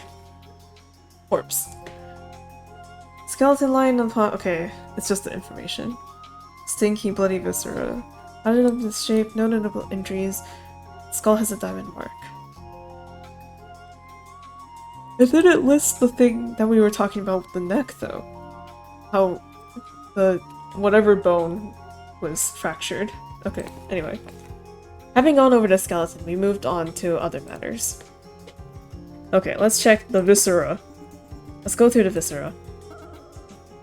Do we have to? You do not have to anything, but I will investigate in case there's something of note in there. But aren't you a little grossed out? You're digging through blood and guts and whatever crud is in there. I have dealt with many bodies. This one's a bit messy, but nothing I can't handle. What's more interesting is how the body ended up like this in the first place. Yeah, how do you even turn someone inside out like this? You might be able to do it if you had ample hours to cut and rearrange the corpse, but the freshness of it would imply that this isn't the case. Exactly. How fresh do you think this corpse is? I can't give specifics, but if I had to guess, probably no more than 1 or 2 hours. That recent? It's just an estimation. But we were literally texting Victor a few hours ago. Anyone can handle a phone. Maybe the killer simply pretended to be your friend over the phone. I guess that's possible. Still doesn't explain how they managed to make this mess so quickly. Maybe the clue lies in here. I thoroughly searched through the pile of flesh and blood. I was hoping to find some personal belongings in there, but all I found was more blood and guts. Ugh, nothing of note. I flicked my hands at the floor to get rid of some of the blood. Hey, watch where you're launching that stuff. It's just blood. It's not just blood, it's my friend's blood, and all the inner stuff too. Yes, well, there wasn't much to find in there. So let's move on. Yes, please. Are you done with that? I'd say so, but that doesn't mean I'm necessarily finished investigating this room. You are paying attention, I hope. Of course. I was. I simply nodded. Good, then let us continue. Now that I had a good look at the body, I want to see if there's anything else hidden here. Hidden? Like what? A murder weapon, for example. This is a laundry room. Plenty of places to toss away something when you're done with it. I looked over at the washer and dryer. Like here. I believe you can even wash or clean your clothes if you got them stained with blood. Isn't it extremely difficult to get blood out of clothes? Yes, but the culprit might not know that, so let's take a look. I walked over to the washing machine and opened it. It was empty. Nothing in here. What about the dryer? I opened the dryer and found one piece of clothing inside. I pulled it out and raised it up. It was some strange sort of costume or outfit, not too dissimilar to what the others had on. What is this? Oh, that looks like Vic's Walpenting. What is this? Walpertinger? What? What the hell is a Walpertinger? Is that a thing? Is that a what? I need to look this up. Walpertinger. Oh, it's a it's a bunny with wings and like antlers. Okay, cute. Okay, well, the more you know. What? a Whoppertinger. It's kind of like a joke myth monster around here. A rabbit that's got antlers, sometimes wings, or a duck beak. It's a harmless creature, but apparently its saliva can make you spout thick fur. And if it feels threatened, it can spray a nasty liquid at you like a skunk, which won't go away for 7 years. Never in my life or death have I ever seen such a strange creature. Well, it's not really a well-known one, so its description gets toyed around with depending on who you ask. But that's not what's really strange about it. What else could be stranger than a 7-year stench? No, I mean the costume, not the creature. That was Vic's Halloween outfit last year. She's right. There's no way he'd wear the same thing again. And besides, he showed us what he was planning to wear tonight a few days ago. Maybe he just reused it for tonight? If there's anything I know about Victor, is that he doesn't like reusing old ideas. He thinks that it makes things stale. Maybe he was just cleaning it up, or the outfit he originally had got dirty. I'm more curious as to why it was tossed in the dryer. Maybe it got wet, like with water or something. It's raining, so maybe Vic went outside and got the outfit drenched. But I still don't know why he'd be wearing that outfit in the first place. It was odd, but wasn't quite sure how it was tied to the murder. Clue! I'll just have to keep it in mind for later. By the way, I don't think I mentioned this yet, but basically, before when we were reading that book on monsters, that Mio showed us, there was one that was called a doppelganger, and they were like, Yeah, doppelgangers, they like peel your skin off and then like wear it to become a doppelganger and become you or something. and like, the description they had for the doppelganger peeling the skin off and then like what happened to Vic is very similar.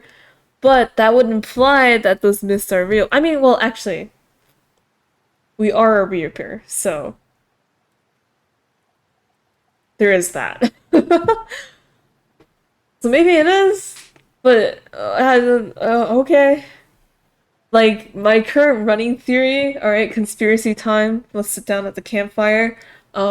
Is that Vic was killed by a doppelganger, and then the doppelganger. Well, the doppelganger takes the form of Vic, right? But that wouldn't. Because for some reason in my head, I was like, what if the doppelganger first took the form of one of Vic's friends, like the three people with us here, and then proceeded to kill Vic? But I don't know. I am literally just spouting nonsense. Okay, and plus both the slime and doppelganger, like both of them are, result in this sort of thing when people die, when they kill people. Yes. Okay, sorry. I'll continue. Oh, you need to get some fresh air, Bernard. No, I can handle it. It's just the air. It stinks, and I can taste it too. It makes me sick. If it's making you feel bad, then you ought to lie down. Yeah, I think. Bernard suddenly held his hand up to his mouth. Okay, never mind. I can't handle this. Sorry, but I gotta. Go, don't throw up right in front of me. Bernard frantically nodded, then blitzed out of the room. Is he going to be He is going to be a liability for the investigation. Lighten up, he doesn't have a strong stomach. You've already seen how skittish he is. I'm surprised he hasn't pissed his pants after seeing his own shadow. Oh, come on, he's not that much of a coward. And can you even blame him, considering everything that's happened here? Fine, I suppose it's a bit much to expect that everyone here will be able to act calmly. All I ask is that he doesn't act out in a way that disrupts the. I couldn't even last a full minute, could he? Christ, what is it now? Bernard, are you okay? No, I'm not okay. How can I be okay after seeing this? Well, what do you know? He may have found something useful. We're on our way, Bernard. Sit tight. You don't have to tell me twice. We darted from the laundry room and headed back down the hallway. Right across from us, we saw Bernard crouched down by a door.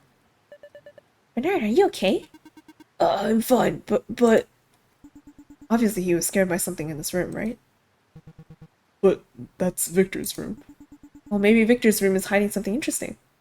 I reached for the door and swung it open. While I was expecting some shocking scene inside the room, I had to take a moment to pause to make my sense of what stood before me.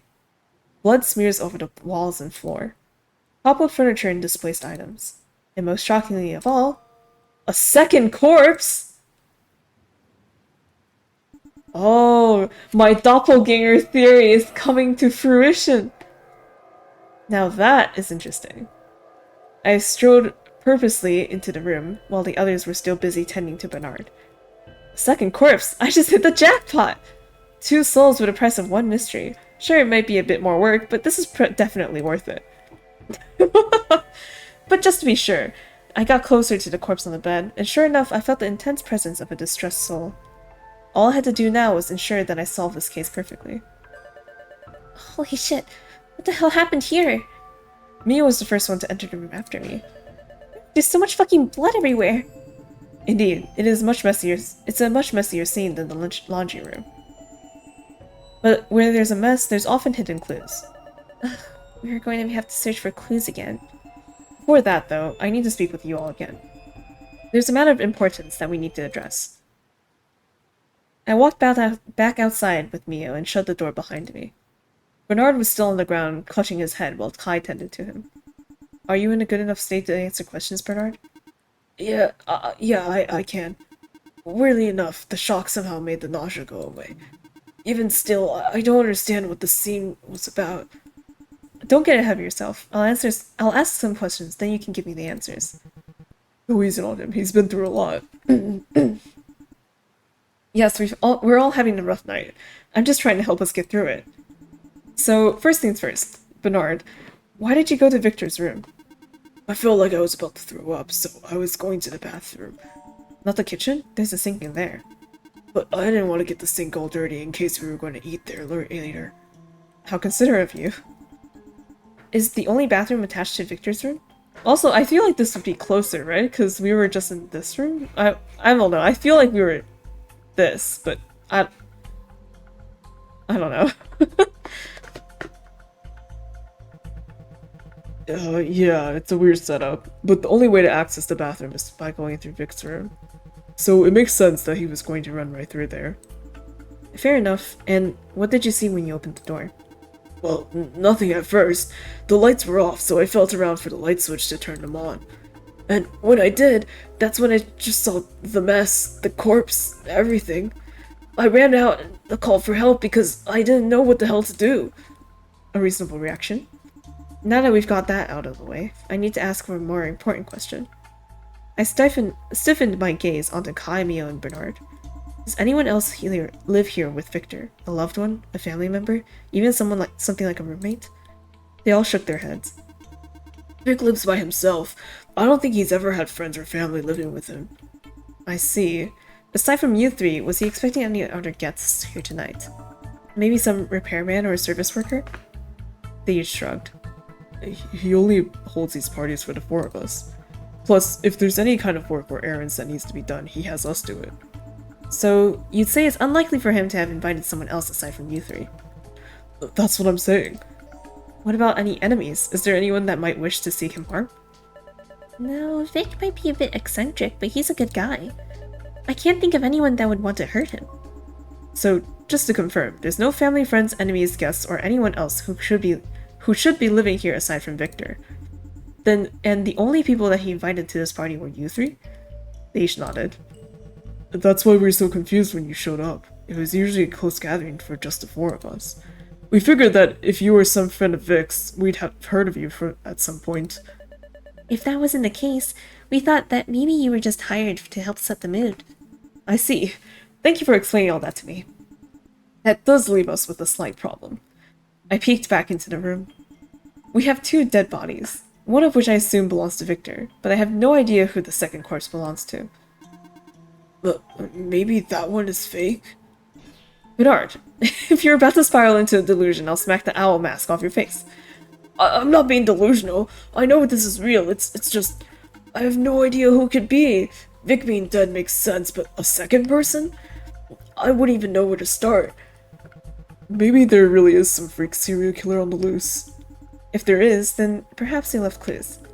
The only way we'll understand the truth is we start investigating. You're right.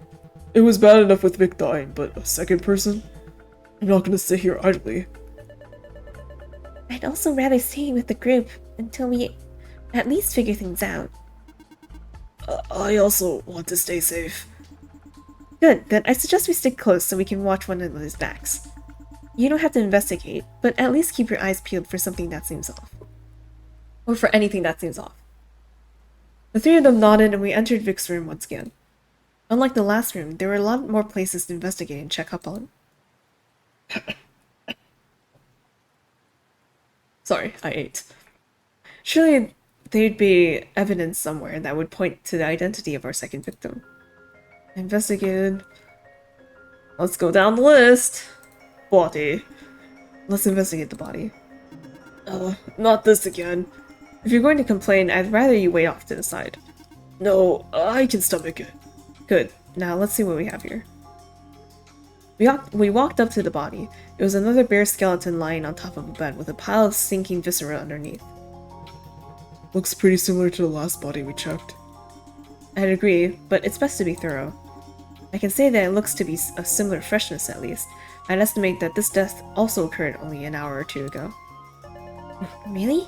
That'd be around the same time that Vic died. It can't be a coincidence, can it? Who's to say? Personally, I don't believe in coincidences, but they've been known to happen. Now, let's not speculate and actually find out what information the corpse can give us. I checked skeleton. Like with the last corpse, I checked the skeleton from the foot and worked my way up. Unlike the last corpse, I immediately found a few scratch marks on the bones. One around the hip bone, one on the left hand, and two around the neck. Though more telling were the multiple fractured ribs. There appears to be multiple scratch marks on some of the bones, likely caused by stab wounds, if I had to guess. The broken ribs may have been caused by someone stabbing through them. Holy fuck. It's so brutal. Yes, quite the intimate murder. Intimate? Close quarters? You can't stab someone with that much force without being close by. Anyway, aside from that... What? Okay. Hello, low poly. Skeleton, man. I continue upwards towards the forehead of the skull. Just like the first corpse we found, this one had a diamond march etched into the bone. I rubbed it and felt familiar grooves that were just like the other body. It had the same mark on the second body, done so cleanly can't be a coincidence. There has to be some specialized tool that can leave a mark on a skull like... Is there some specialized tool that can leave a mark on a skull like this?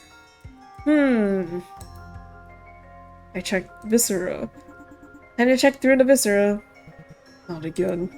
You don't have to look if you don't want to. I took a deep breath, then regretted it as the smell of the corpse overtook him. He coughed a couple times and then pinched his nose. I'll just try and hold my breath. I smirked, and then we got work to searching through the entrails. Like the last time, it seemed to just be blood and guts. Except when I felt something hard in the pile. I grabbed it and carefully pulled it out. The object was a cell phone. What the heck is a phone doing on there? That mess of blood and flesh. Who knows? It might have been placed there deliberately, or maybe it was hidden. The real question is, what's on the phone, and whose is it? It's hard to tell with all the blood on it.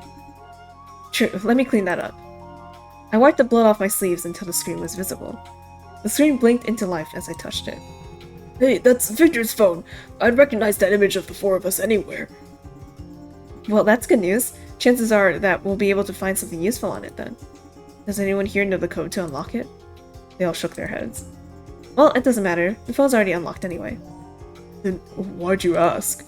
I wanted to see if someone might have had access to the phone's contents, that's all. That's a dirty trick. Anything for the truth. Now let's see what's stored on here. I scrolled through the phone's contents, but nothing seemed interesting. The context list was small, just Mio, Kai, and Bernard, with a few generic listings for boss, mechanic, and the like. But those hadn't been contacted in months. The search history on the phone was just horror props and decorations, and some other strange stuff. Giant half-skeleton, skeleton family, silly skeleton jokes, famous bones, most creative use of a skeleton. Can you identify this famous skeleton? What was this guy's weird obsession with skeletons? I turned my attention instead to the most recent text messages that he sent. Hey, you can't go through those. Why not? Isn't it like breach of privacy or something? Oh, of course, my mistake. Let's give him 10 seconds to object. You don't have to be an asshole. No, but I do need to be thorough. This might lead us to finding out information about someone you invited. Aren't you curious? I am, but It's for the good of the investigation. Go ahead and search. I wasn't really going to ask for permission, but I'm glad that you see reason. I first checked the group chat that Mio, Kai, and Bernard were in. Nothing unexpected was there. It was just Vic giving out instructions for what they each had to bring, along with the time for the party. Then there were individualized text messages to each of them. The one for Mio mentioned bringing extra cables for the VCR DVD machine, since the ones that he had were slightly frayed and might not work.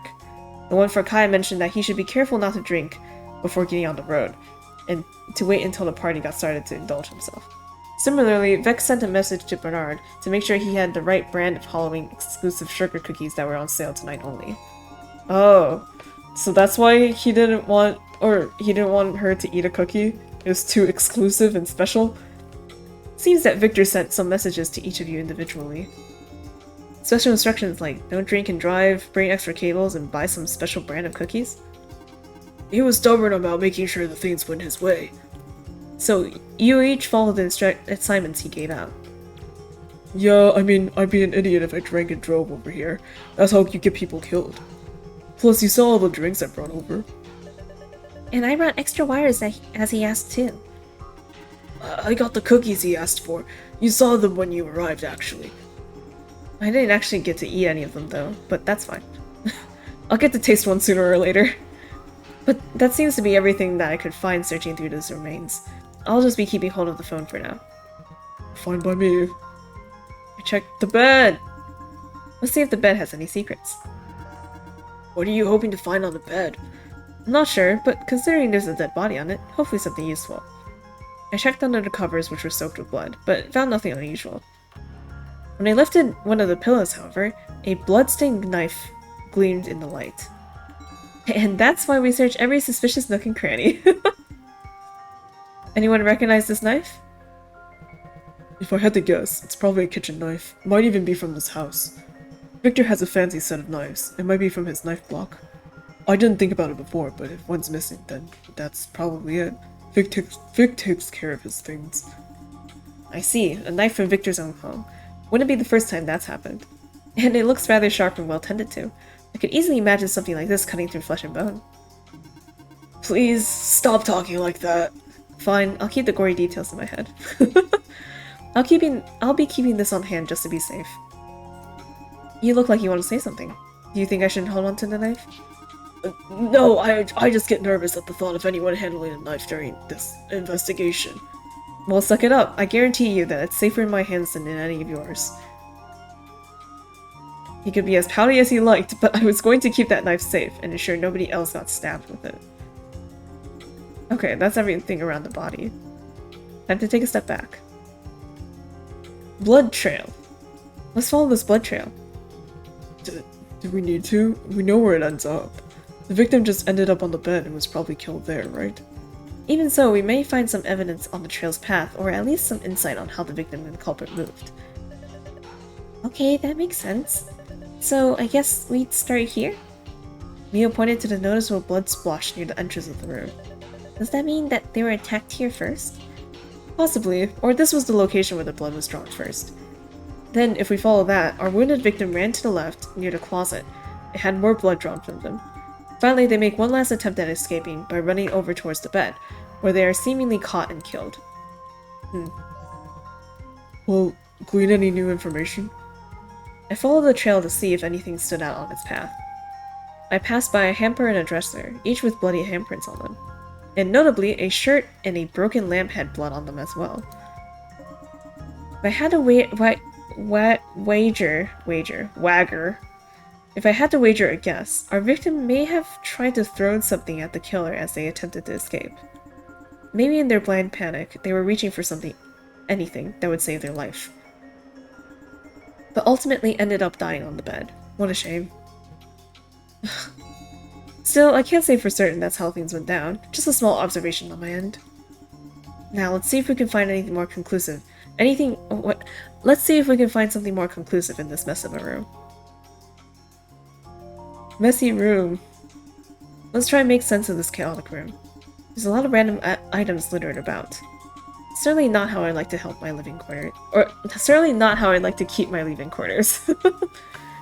Vic didn't keep his place like this. He was orderly, organized. And he wouldn't have blood anywhere. Not even fake blood. I would hope that a sane man would keep blood out of the place where he sleeps.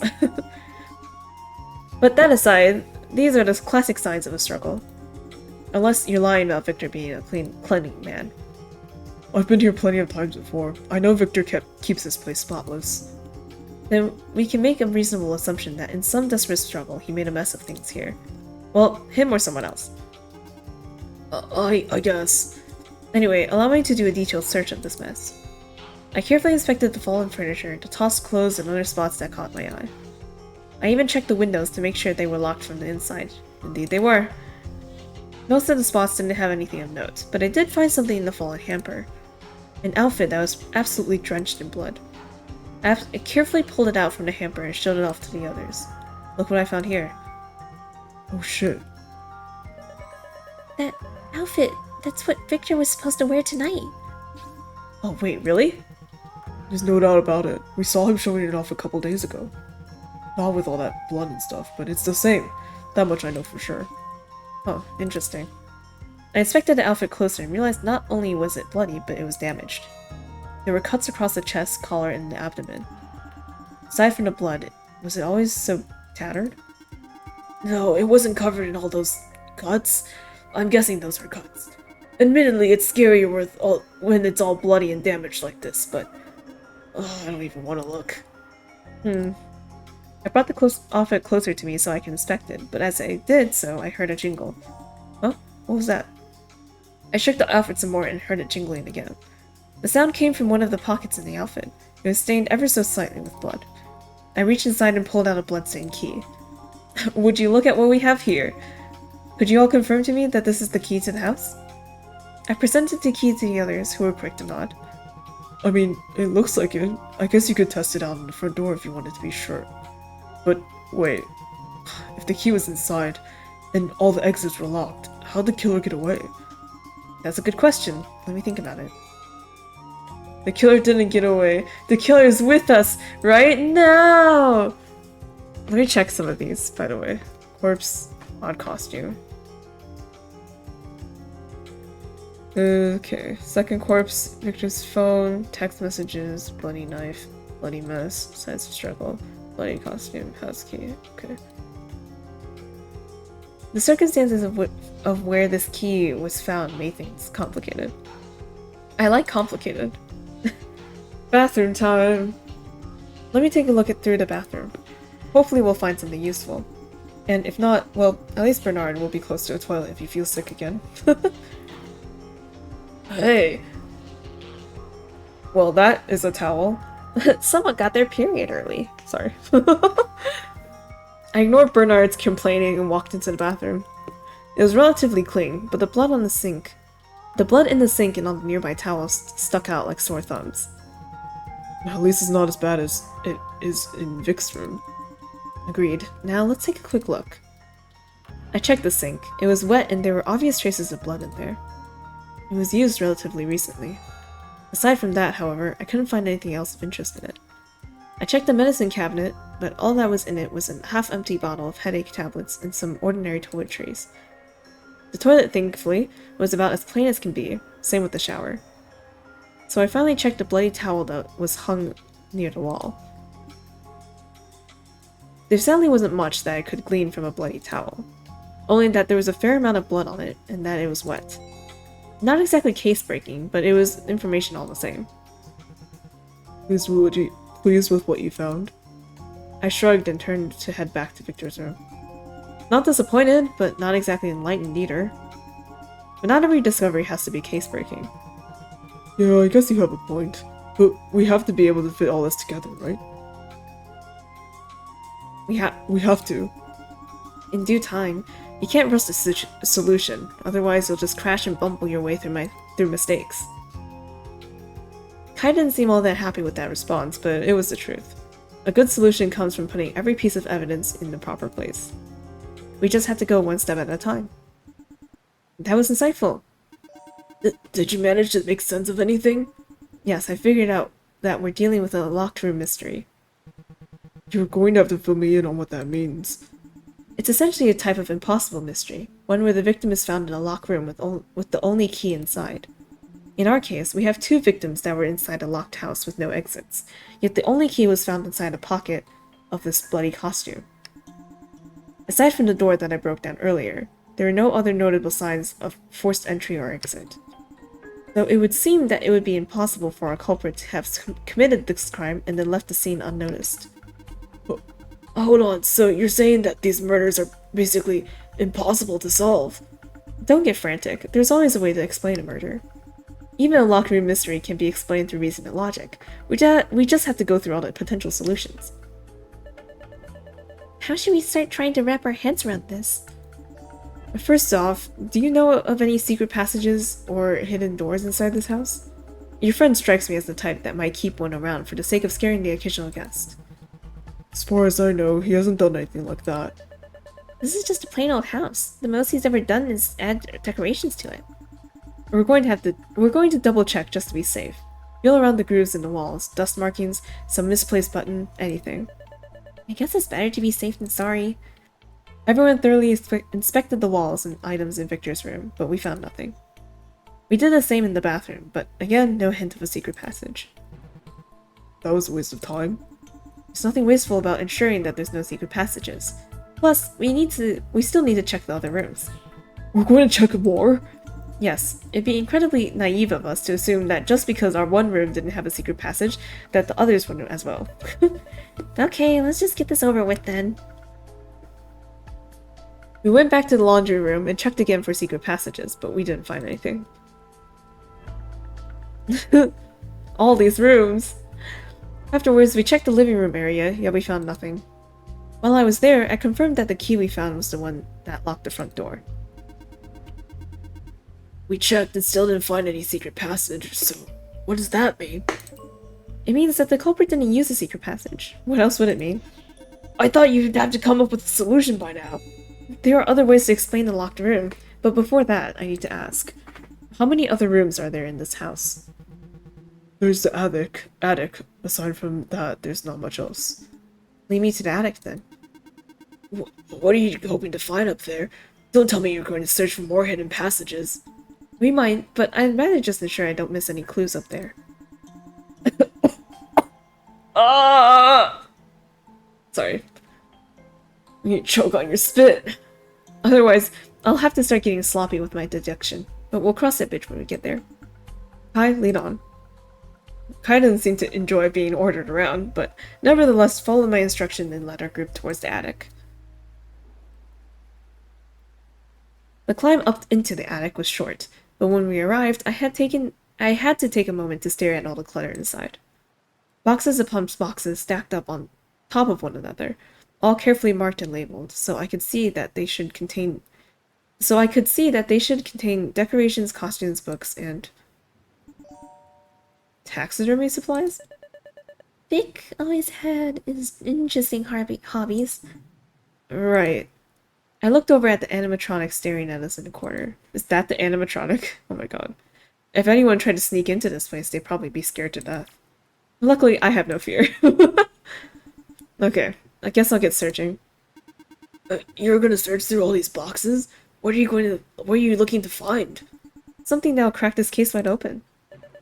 That's kind of vague. I don't know how else to explain it. It'll probably be something that we'll know when we see it. Are you sure you know what you're looking for? There's so much crap up here that you'll drive yourself mad looking through every little box. I don't need to look through every little box, though. Not with precision, anyway. What I'm looking for is something that was likely thrown away in a hurry. Something that wasn't easily disposable. I have a good feeling that it won't take me long to find it. So just sit tight while I look, okay? The three just looked at one another and watched as I started rummaging through the boxes, only taking a few seconds in each one. After about a minute of searching, I found it. The thing that was going to give this whole mystery a new meaning, a new context, a new solution. Here we go. Take a look at this. I reached down into the bottom of one of the boxes and pulled out...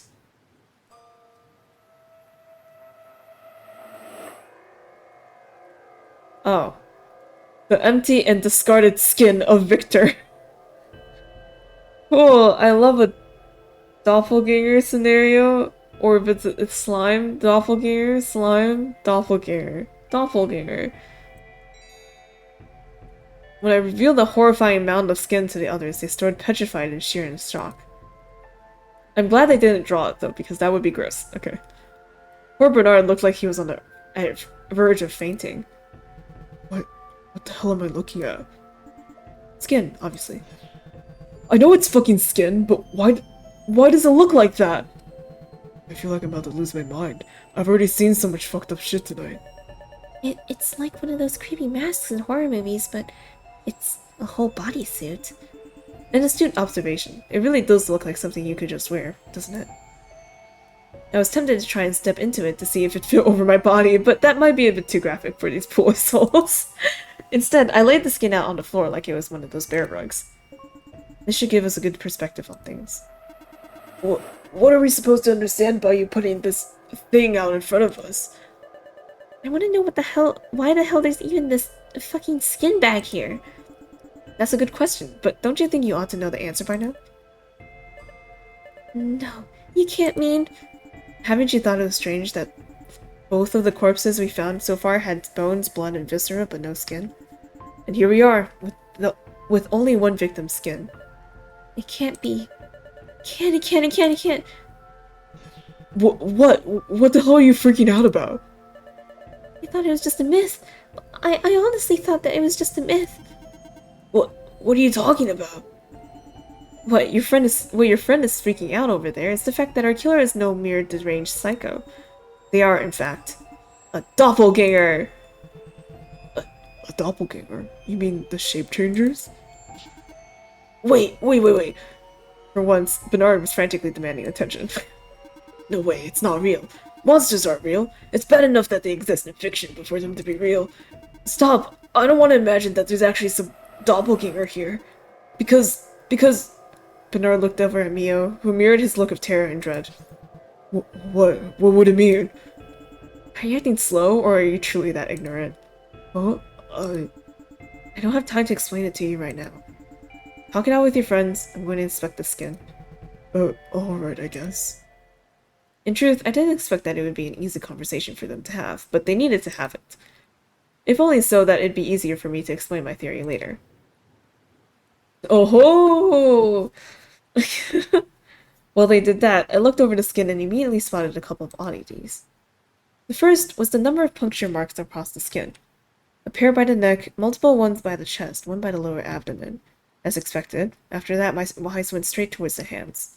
I noticed thick, red, irritated marks across the palm and fingers. They were on both hands, and they had a distinctive pattern. Not much of a surprise, if anything, it was a welcome information. What? And another interesting point was a familiar diamond mark on the forehead of the skin. As expected, no surprise there either. What I was surprised by was the red bumps around the neck and face of the skin. That was not what I expected, but maybe... I hummed thoughts to myself, trying to put all the pieces together. My attention was drawn back to the gawkers, who were now looking to me for answers. So, I assume that you've all caught on to what I meant earlier? The terrified looks on their face would suggest that they had. I want to make sure that we're all on the same page. You're saying that the person that killed Vic, is a doppelganger. Yes, I had said so quite clearly. Furthermore, I believe that our doppelganger not only killed your friend Victor. I raised a finger and pointed at each one of them, but killed one of you. Which is why we have two corpses. Our killer has managed to create a perfect disguise to go along with their seemingly perfect crime. The three of them looked at one another, eyes laced with suspicion, fear, and anger. I know that you probably feel some sense of dread right now, but I urge you to stay calm. The doppelganger is probably just waiting for a moment of chaos to strike or at least escape. And we can't let that happen, can we? One of us is really a doppelganger. I can't believe that those myths were real. I can't. Kai was the only one who stayed silent, but unlike the others who were losing themselves in the horror of the situation, he seemed oddly calm. So, we've got a doppelganger disguised as one of my friends. Fine, we'll handle this. There's an easy way to figure this out. He stood up and looked at Mio and Bernard square in the eye. One of you's that damned monster, so we're going to weed them out, right here, right now. Huh? How do you plan to do that? It looks just like us. You're not going to be able to know just from inspecting our face or bodies. Who cares about that crap? This monster might be able to look like us, but it doesn't know who we really are. All we have to do is ask one another things that only we would know, intimate and personal crap like that. Then the fake would stick out like shit on the bathroom floor. Hi, I get you that you want to figure this out, but it's... Shut up, Mio. If you're against this idea, then you're only doing it to save your own skin. What? That's not it at all. Yeah, Guy, ease up and at least let her speak up. Bernard, I don't want this killer to weasel their way out of this. This is a foolproof method. Any excuse to get out of it just means that it just means that you're suspicious. So unless you want me to think you're the killer and the body snatcher, you play along. Amogus! They. Bernard quickly relented to Kai's overwhelming authority. I didn't think that this was going to work, but it would at least prove useful in crossing off a suspicion I had earlier. Fine. What do you even want to ask? It's gotta be something personal that we both know, so... You should probably make sure it's something that we also wouldn't have written down or texted about. In case the doppelganger went through Vic's text and saw, like, older stuff. Good point. Alright, we'll use that as our criteria then. Kai paced around a fair bit before looking back at Mio. Okay, Mio, how old were you when you learned how to swim? I was 16. I had to learn because we were all going to a water park to celebrate your birthday that year. Kai nodded, seemingly placid with the answer. Unfortunately, that meant that his suspicions turned to Bernard, who was already quivering like a leaf under his gaze. It's not me, I swear! If it's not you, then just answer honestly. There was a freak coincidence that happened a couple years ago where we both happened to get on the same plane without prior planning. Where we were both headed. Oh, that's easy. We were both going to Iceland. I remember you kept glaring at me during boarding until I turned to look at you. That's correct. Kai's brow furrowed as he looked between me and Bernard. What the fuck? Then what's going on? Hold on, don't we need to ask you something? I proved myself by asking you each a question. That's enough, isn't it? We should still do it just to be safe. Fine, ask away. There's no point. The doppelganger has access to our memories. It happens whenever it steals someone's skin. So you're telling me that this was all pointless? That's what I was trying to tell you before you forced me to play along. Then you should have spoken up earlier. Gods, it knows what we know. It can act like us perfectly, and it disguises indistinguishable. Okay, new plan. I know this is going to sound crazy, but what if we wait and do, like, a DNA test or something? Maybe it can't copy us on a genetic level. That would be a good solution, right? We don't have time for that. That damn thing could probably run off and escape before we could even organize something like that. Okay, maybe it wasn't my best idea, but I was just thinking that there's gotta be some way to identify it. I mean, this thing just killed 2 of our friends. What if it wants more of us? What if it won't stop until we're all dead? I'm not gonna let that happen. I'll keep us safe. We don't know that. Any one of us can end up being a fake. If we can't tell which one of us is a doppelganger, then we're going to live the rest of our lives looking over our shoulders. That's only if we can't figure things out tonight. And we will. We have to. It's not like we have another choice. I'm not going to tolerate one of us being a doppelganger and living life like it's normal. Knowing that one of you killed 2 of my friends, it drives me mad. It drives all of us insane, either with anger or paranoia. I know. I just wish it was easier. I can't figure any of this stuff out. You just shut up for once. Your cowering isn't helping at all. I can't help it. What am I supposed to do? I just saw 2 dead bodies and found out that one of us is a doppelganger. We can't all be tough like you, Kai. I really wish I was. Or I wish I was. I really wish I could stomach all this and stay calm, but I just can't. Then shut up and keep your blubbering to yourself while the rest of us fix this. You need to be quiet. Your screaming isn't gonna help anyone. I'm not screaming. I'm just telling him how it is. And how does frightening him help? It keeps him from blathering on so we can focus on finding which one of us is the doppelganger. I want to find out as much as you do. No, you don't. Neither of you do. Neither of you knew Victor like I did, so don't go off saying that you want this as much as... Enough! My voice boomed across the attic with such strength that the other 3 jumped in surprise. This charade has lost its luster, and I'm tired of seeing you 2 squabble with this pathetic monster. You all want the truth, right? More than anything at this point. Yes, that's all I want. Bernard rapidly nodded his head. Then you will cease this incessant argument and let me piece everything together. I will give you peace of mind, a chance at revenge, and safety. So no more arguing, no more threats, no more escalations. Can we all agree to that much at least? Yeah. Yeah. Kai was hesitant, but after letting out a heavy sigh, he seemed to relax. Fine. Just end this miserable night, will you? That's the plan. Now, let's begin. With the addition of Victor's skin, enough has been revealed for you to solve all the mysteries yourself. This is your last chance to think about it before Gray reveals the answer. Okay. I am... Well, see, I only thought up to the doppelganger thing. I didn't think any further than that. I was just like, yeah, it's probably just, like, a doppelganger. But then I wasn't sure on, like, who it would be. Because, okay, so they copy... So they know memories and stuff like that, right? But they're still acting. You know what I mean? So they had to have done something out of character that would have given them away. Or something like that. And it has to be before they all arrived, right? Might seem okay, so my suspicion has always been on Kai since he's the first to arrive, right? And I'm like, well, you know, it's not but it feels too easy, you know what I mean? Like yeah, it would be Kai. You know, right? Because like if he got there first and he was just waiting, right? Then the doppelganger would have ample time to kill him and then make him kill Victor. Yeah. So I'm like, it's probably Kai then? Also, like, the thing where he's like, first of all, like, he obviously he cares about Victor a lot, and like the doppelganger will also know that, right? But he's like very, very passionate about it. You know what I mean? But, like, I don't know, it could just be Kai being a dork, I don't know.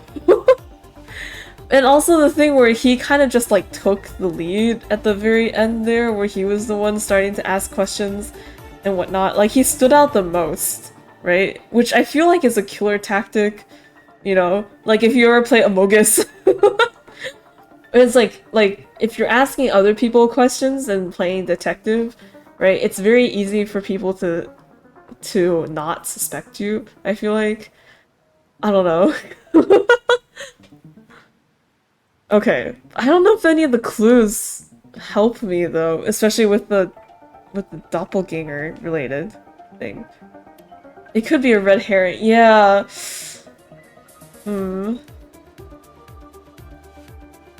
Okay. Also, I don't get the diamond mark thing. Is the diamond mark thing like just...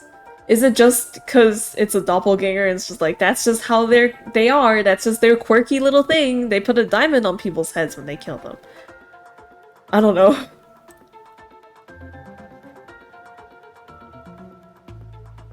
Okay, corpse, odd costume.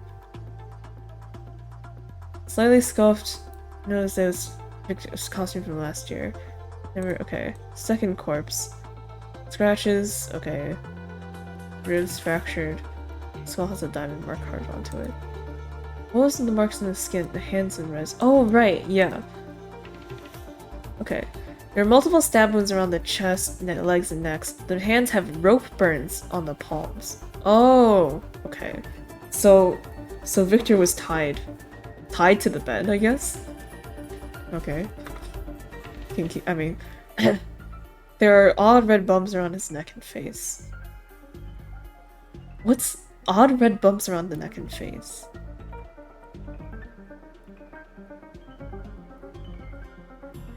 Okay, so my first thought about the red bumps, the odd red bumps, was lemons.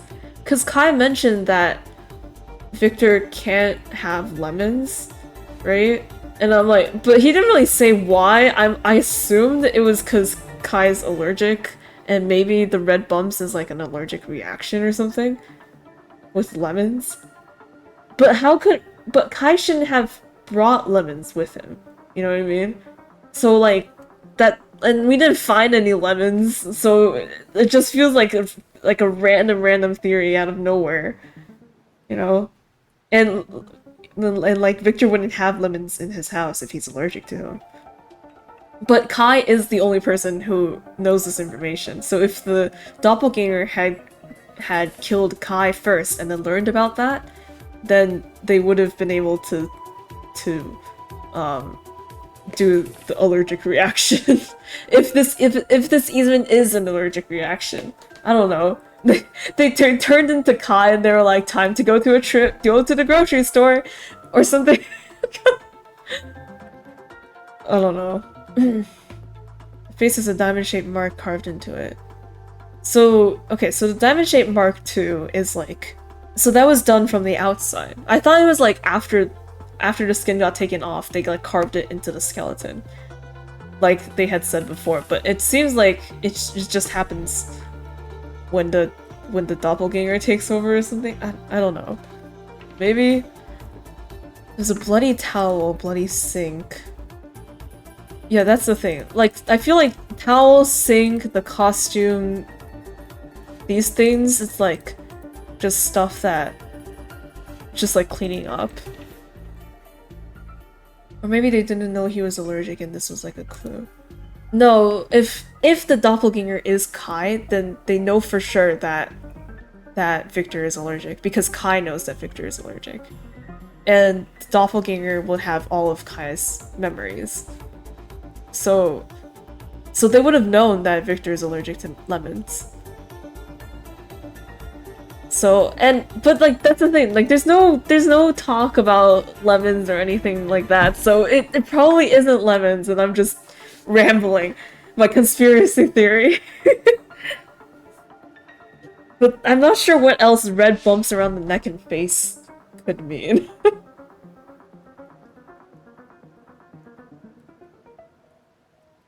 Bloody towel, bloody sink, okay. House key in the costume. The costume is obviously Victor's. He was wearing it, and then after he got skinned, they took the costume off. Okay. Picky. Oh, I see. So that's why he was tied to the bed and he has red marks on his neck and face. Oh, I see. They're like, they weren't trying to kill him. They just like... Yep, okay, anyway. That's really funny. Oh my gosh. Okay. Signs of a struggle. Entire room is a mess with furniture. Okay. Seems like it's soon. Okay, right. Bloody mess. Blood splotches. Okay, right. Knife. Underneath the pillows. Text messages. Victor told Bernard to buy special Halloween-themed sugar cookies. Victor and Kai asked Victor asked Kai not to drink before arriving, obviously for safety reasons. Really concerned it was a bad habit.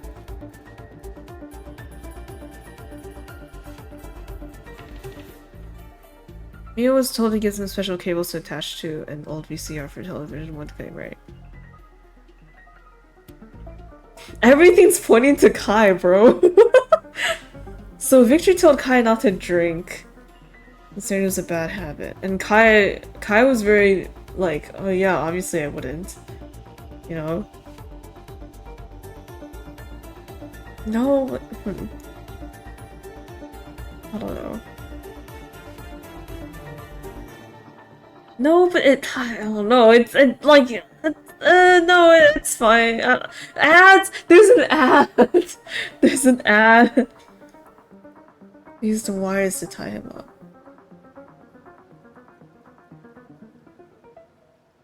Oh,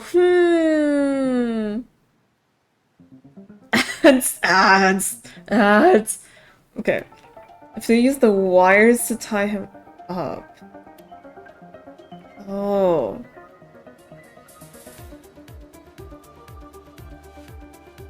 You have a point, the wires. Yes, they are frayed. Rope burns. Thonk. Okay, hold on. Then let's think about this, like, if Neo was our prime suspect, right? Here's the thing, it's that if the killer, well, we know the killer is a doppelganger, right? And the doppelganger is like, first of all, it's like a monster creature. It's basically not human, right? So I feel like, I don't know, cause wasn't Mio acting kind of awkward with us or something? Like, or like, I don't know, maybe it was just her being her and I'm just overthinking it. But like, I don't know.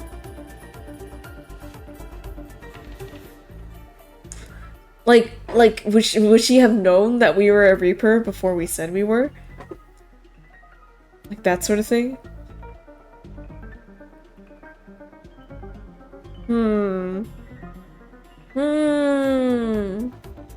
What else would make Mio suspicious?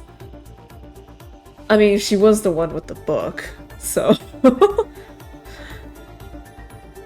Be like, wow, look, Doppelgangers, that's me.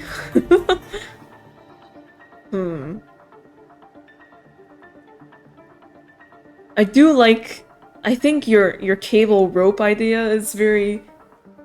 is pretty in there, though. Probably not, because MC didn't know about other monsters before, kind of. Or did they? I don't know. That's true. MC... Yeah. I guess not. Or if they knew, then they didn't... Well, they didn't make any indication that they knew. They just kind of read the passage out loud.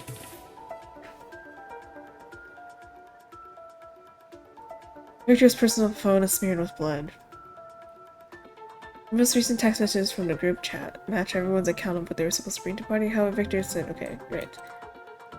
Second corpse. Scratches on some of the bones, specifically around hip and neck. Some of the ribs are also fractured. Skull has a diamond mark. Right, okay. Costume, corpse, okay. I don't know. I still think it's Kai, but I'm not sure. maybe it's just Mio because her costume is alive. Boom, problem solved. I like how none of us suspected Bernard, though. Can you say? Oh yeah, I can definitely say. The thing is, what do you call it? Gray already knows who it is. What the game was telling us before was that, basically, oh yeah, you can figure it out yourself, but Gray is gonna get to it. So it's not like you're making the decision for her. She already does know. She's just gonna explain it.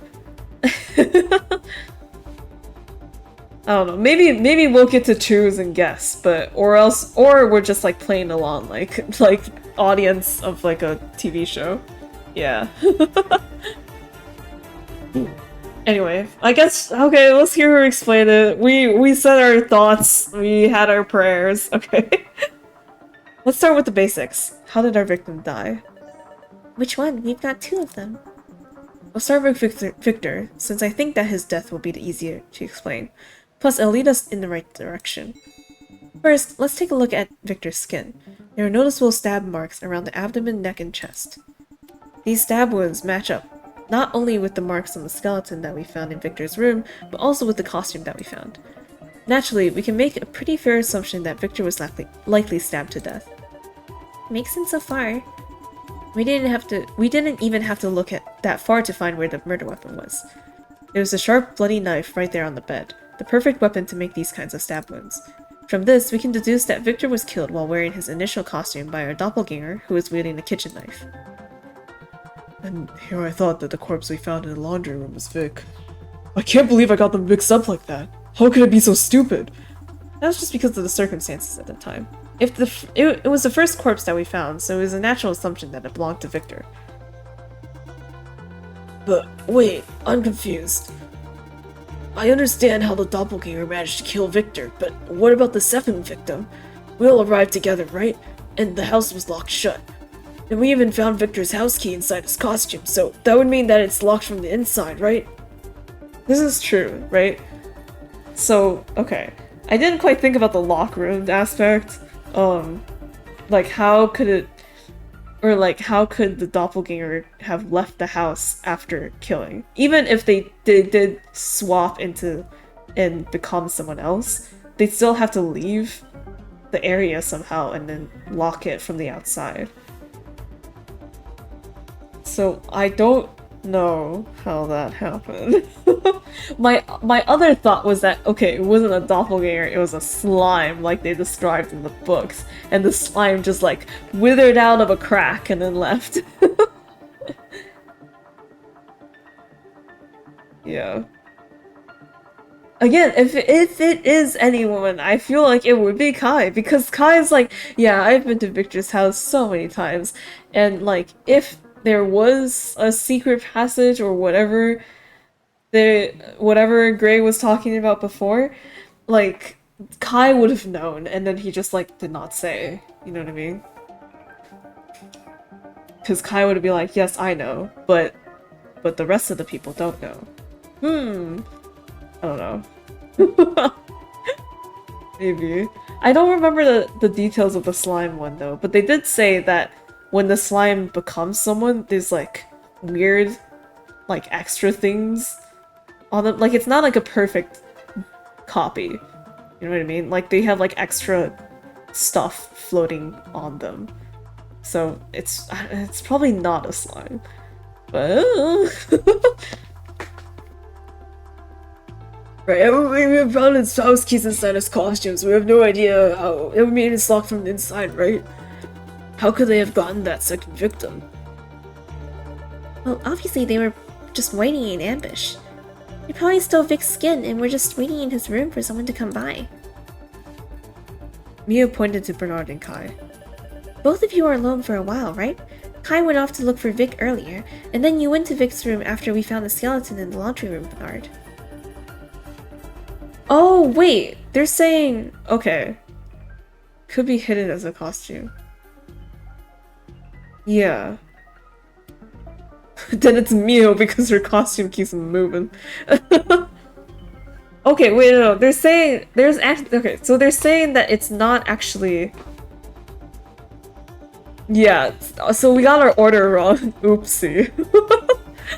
I thought that the killer killed one of the characters first, one of these three first, and then disguised them as one of the three, and then was able to gain all the memories, and then also, like, Victor would immediately think that it's them and trust them, right? So that when they went to murder, like, he would have been caught off guard. I don't know. But I guess it makes sense that it's like Doppelganger first attacked Victor, since no one was at the house beforehand, right? And then after they attacked Victor, they threw his skin thing, or they threw his skin thing away and like waited for one of these three to be alone so that they could kill them and then change into them. Wait, no, then that means it was Kai! Murder before, or maybe it was just murder waiting to happen. No. No. Because, like, okay, wait. Because MC just said that she smelled a corpse. I don't know if Gray can tell if there's more than one corpse. She just said, like, there's death in the area or something. Like, it's very vague. But she was surprised that there was a second one, right?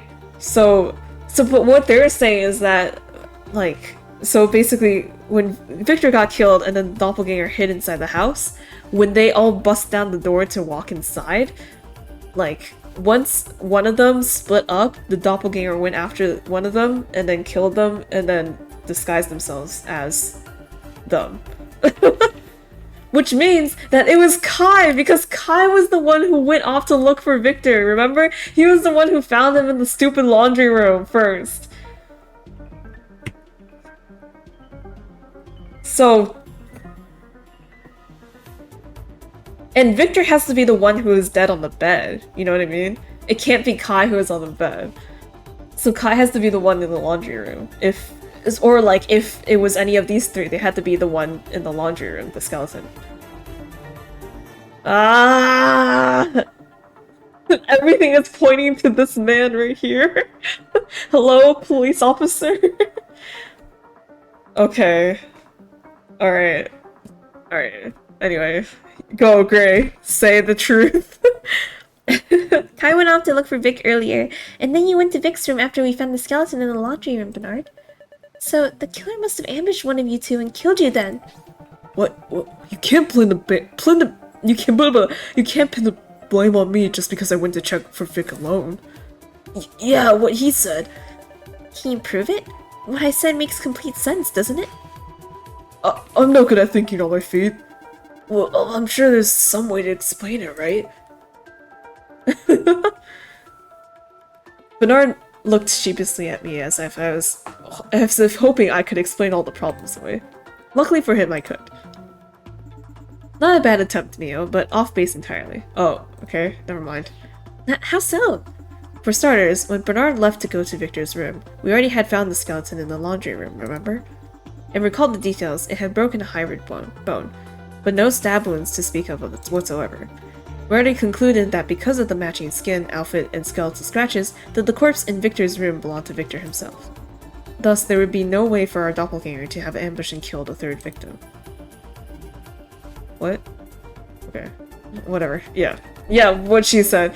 Ugh. Oh, I guess that makes sense. Despite saying that, she turned to face Kai and pointed a finger at him. Then that just means Kai was the one who got ambushed. It could work. If Kai was exploring alone, then the doppelganger can simply kill him and put his body in the laundry room. Then after stealing his skin, he'd pretend to have found the first body. Oh, yeah, it would definitely make sense if it happened that way. Are you serious? I didn't get killed. But it makes sense. How else will you explain the state of the locked house and the murders? I don't want it to be you, Kai, but so far it explains everything. It explains jack shit. First of all, if I was ambushed, I would have screamed or something. I would have put up a fight. I wouldn't go down like a punk, that's for sure. I guess it's not Kai? Yeah, damn. I don't know. Back me up. If you know the truth, then you've got to know that I'm innocent. You're flailing around like a fish isn't exactly helping your case. Are you serious? But Calm down, I already know that this line of reasoning is flawed. How? I just explained everything. Yeah, what Mio said made sense. I'll admit that it does make sense on the surface, but Mio is skipping a few steps in her lines of reasoning. What did I miss? Mio, how did our second victim die? The skeleton we found in the laundry room. That's a fact you failed to mention. What? By strangulation? Mio's eyes went wide and she smacked her forehead. Oh, duh! Sorry, I just kind of forgot about that. Your forgetfulness almost got me in trouble. It's not my fault, this stuff is hard. Well, go on, give your answer. Right, Mio scratched her head for a few seconds and looked down at the ground. Thyroid bone, that's around the neck, right? I guess that maybe they were stabbed? I mean, the only murder weapon we found was the knife, right? The doppelganger ambushed Kai, stabbed him right in the neck, which kept him from screaming. Then they took Kai's skin, brought the knife back to Vic's room, and then pretended to find the body. Both Kai and Bernard Winston rubbed their own necks, probably trying to imagine how it'd feel to suffer a death like that. I see. Interesting theory. One that, unfortunately, is easily disproven. Why do you have to sound so condescending when you shoot me down? No offense, but I just want to show you why your line of reasoning is wrong. Skin will have strangle marks? Oh, true. So it had to be someone who's covering their neck? Kai, if you be so kind as to raise your head so we can get a good look at your neck. Sure. Kai tilted his head up and showed off his exposed neck. Notice how there's no obvious knife wound? Shit. Oh, yeah, I guess that would be there, right? Looking at Victor's skin, it doesn't seem like external wounds vanish when the skin is stolen. Can't scream! But... If you want something more conclusive than that, let me offer you this. I'm certain that the second victim was strangled. Strangled? Yes, hyoid bone fractures are common in strangulation since you're applying significant force around the neck. In addition, we take a look at Victor's skin. Notice the marks on the hands? The others leaned over to take a closer look at the red marks on the palm of the skin. After taking Victor's skin, our doppelganger used something to strangle the second victim. In doing so, the killer left irritation marks over the palm of Victor's hands. Oh, okay, so the rope was... Yeah, okay, so they were holding the rope, and that's how the rope got on their hands. But they were using the rope to strangle someone. Okay. Okay, fine, that makes sense, but it doesn't change what I said. All that changes is that the killer used something to strangle Kai instead of a knife. What difference does it make? It makes all the difference, because while we were investigating, we didn't find any stray rope, wire, or cords near any of the crime scenes, right? Our killer would only have minutes to dispose of evidence. I think we would have noticed a trace or something. Okay. Mia went quiet and lowered her head. But then what? I'm just wrong? Yes, but don't look so down. You've given me the best avenue to explain what happened. For I know where the murder weapon is. What? Wires? Wires! Wire!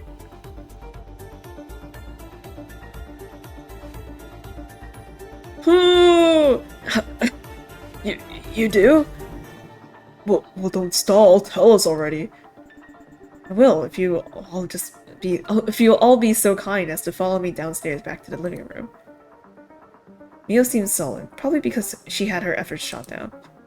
But I wasn't gonna let her foul mood ruin things. You can sulk downstairs. Now let's go. I led them down back to the living room and had them stand across me side by side. Now look around. Do you see anything that could be used as a weapon to strangle someone?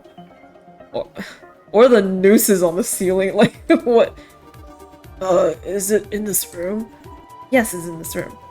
Bernard gave the room a quick scan, but then shrugged his shoulders. Nothing really comes to mind. I mean, there's, like, the nooses on the ceiling, but... well, it had to be something that you could easily wrap around someone's neck and also hold with both your hands. You say all that, but I can't spot anything that fits the bill. Look up! Oh my god! I know it's the wires, but like, damn, guys.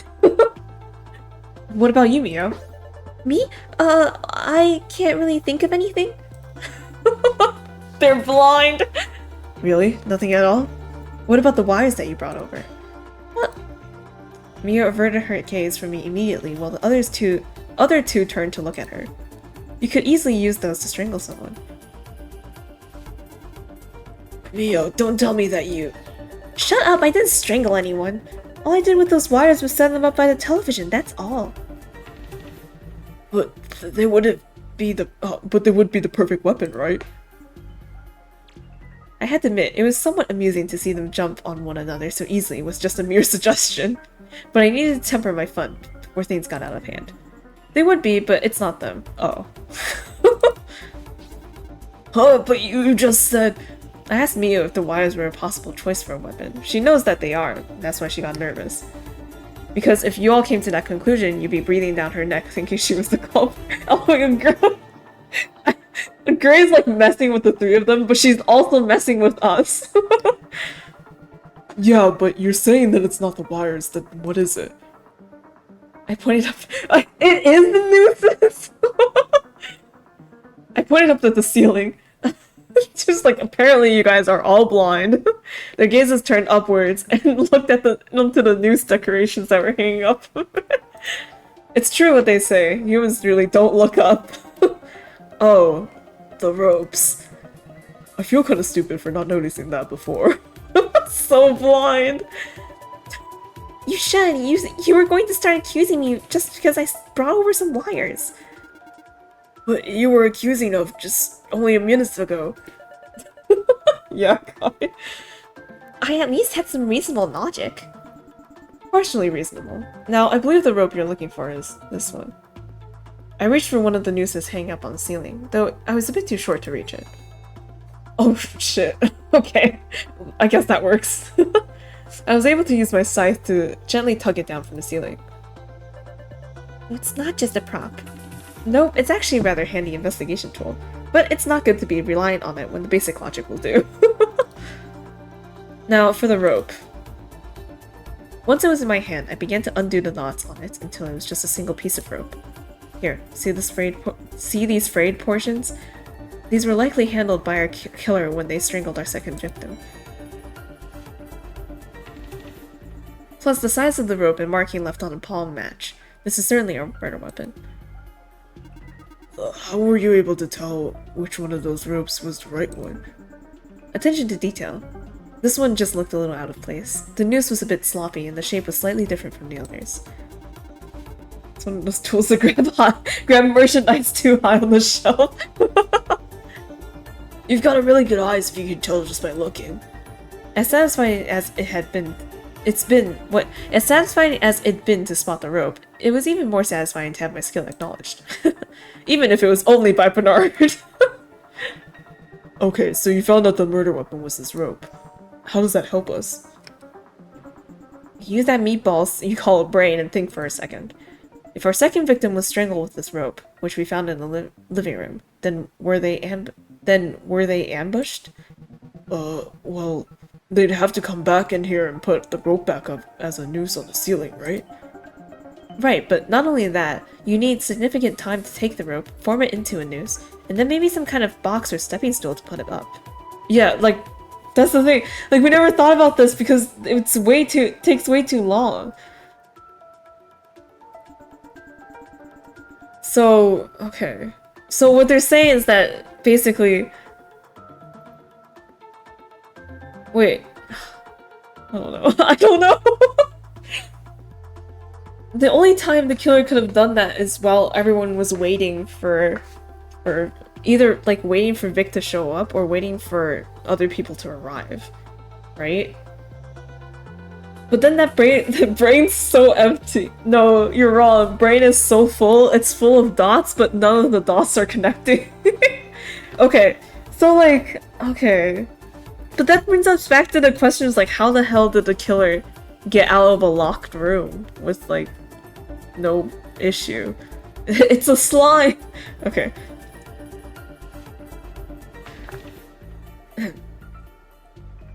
You know, after she said something about the strangle marks on the neck, though, my thought is still on Mio now. Even though it's flipping between Mio and Kai, because I'm like, oh, she's covering her neck, okay, but I don't know. Okay, go on, Gray. Explain. Now, can you tell me what opportunity our ambush killer had with Hefton? Okay. That, I'll do the thinking for you. They wouldn't have had an opportunity. They wouldn't have had an opportunity. You were with us ever since we found the first body. Therefore, you couldn't have put that rope back up on the ceiling. I always had an eye on Mio, and we already explained why Bernard couldn't be ambushed. Oh, great, so I'm innocent then. Well, I mean, yeah, that's kind of what she was proving the whole time. This was all just Mio's idea in the first place. What? Oh, the ambush part, okay. Fine, you made your point. Maybe there was an ambush. But then, how do you explain how the house was locked and we found the key inside of Vic's clothes? How do you explain the death of the second victim? It's rather simple. We deduced that our killer strangled the second victim with this rope. They would need ample time and to reset it afterwards.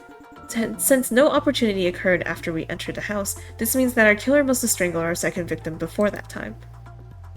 Whoa, so you're saying the doppelganger killed one of us before we even got here? That's precisely what I'm saying. It's the only logical explanation. Here's what I think happened. After stabbing Victor to death, our doppelganger stole his skin, then cleaned up their appearance. The bloody sink and towel in the bathroom leads me to believe that they were wiping away any leftover blood on the skin of Victor's body. Yeah. Afterwards, they got dressed in the Halloween outfit that they had last year. Oh, because if they were seen with the bloody messed up outfit, it might raise suspicion. After getting all dressed up, they simply had to wait for a second victim to arrive, one of you three. And one of you did. I imagine you might have been a bit confused by the doppelganger having put on his previous outfit, but it wasn't enough to look any deeper. The doppelganger, pretending to adjust one of the hanging nooses on the ceiling, took it off and then strangled our second victim. After a second victim died, they simply moved the body over to the laundry room, tossed the old outfit into the dryer, and discarded victim's skin in the attic. Once they had done that, they removed the second victim's costume, stole their skin, and perfected their disguise. A body that didn't have stab wounds, bloodstains, or a damaged costume.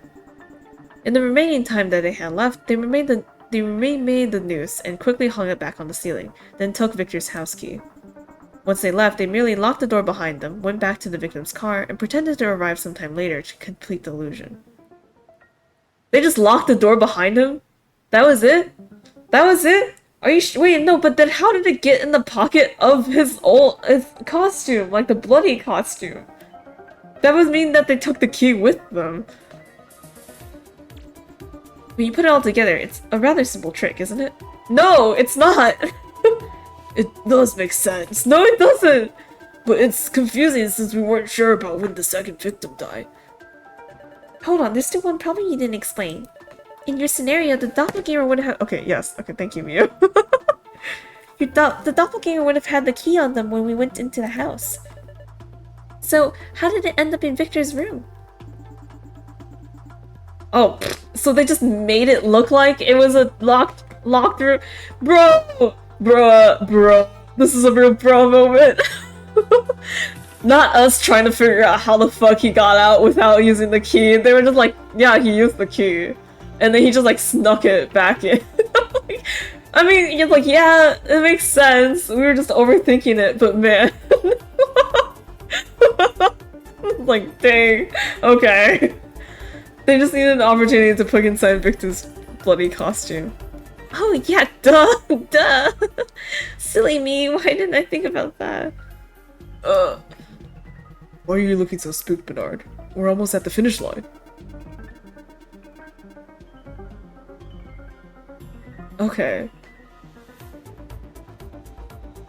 Kai, if Gray is right, then that means there's only 2 people who could have put the key in Victor's costume. It would have been someone who wasn't being watched and could have gone to Victor's room, right? Oh. Why does the suspicion always end up back on us? Well, you only have yourselves to blame. It's not my fault that I felt sick.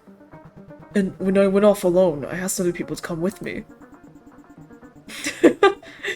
Be it that as it may, both of you would have had the opportunity to drop the key off, and thus you two are the main suspects. That's bullshit!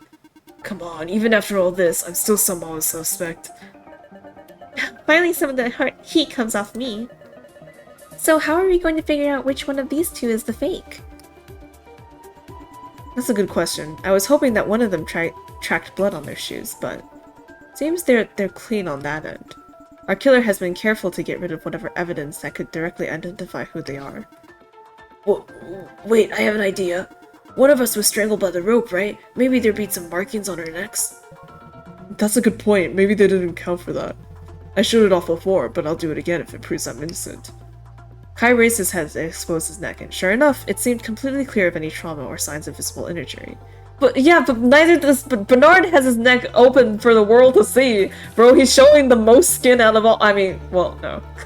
Mio's showing the most skin, but he's showing the most neck skin out of all of us. I'm fine doing it too if it clears my name. Bernard showed off his neck, and again, there were no signs of injury. But at least one of us should have had some kind of injury, right? Yeah, unless Gray was wrong and the rope wasn't used.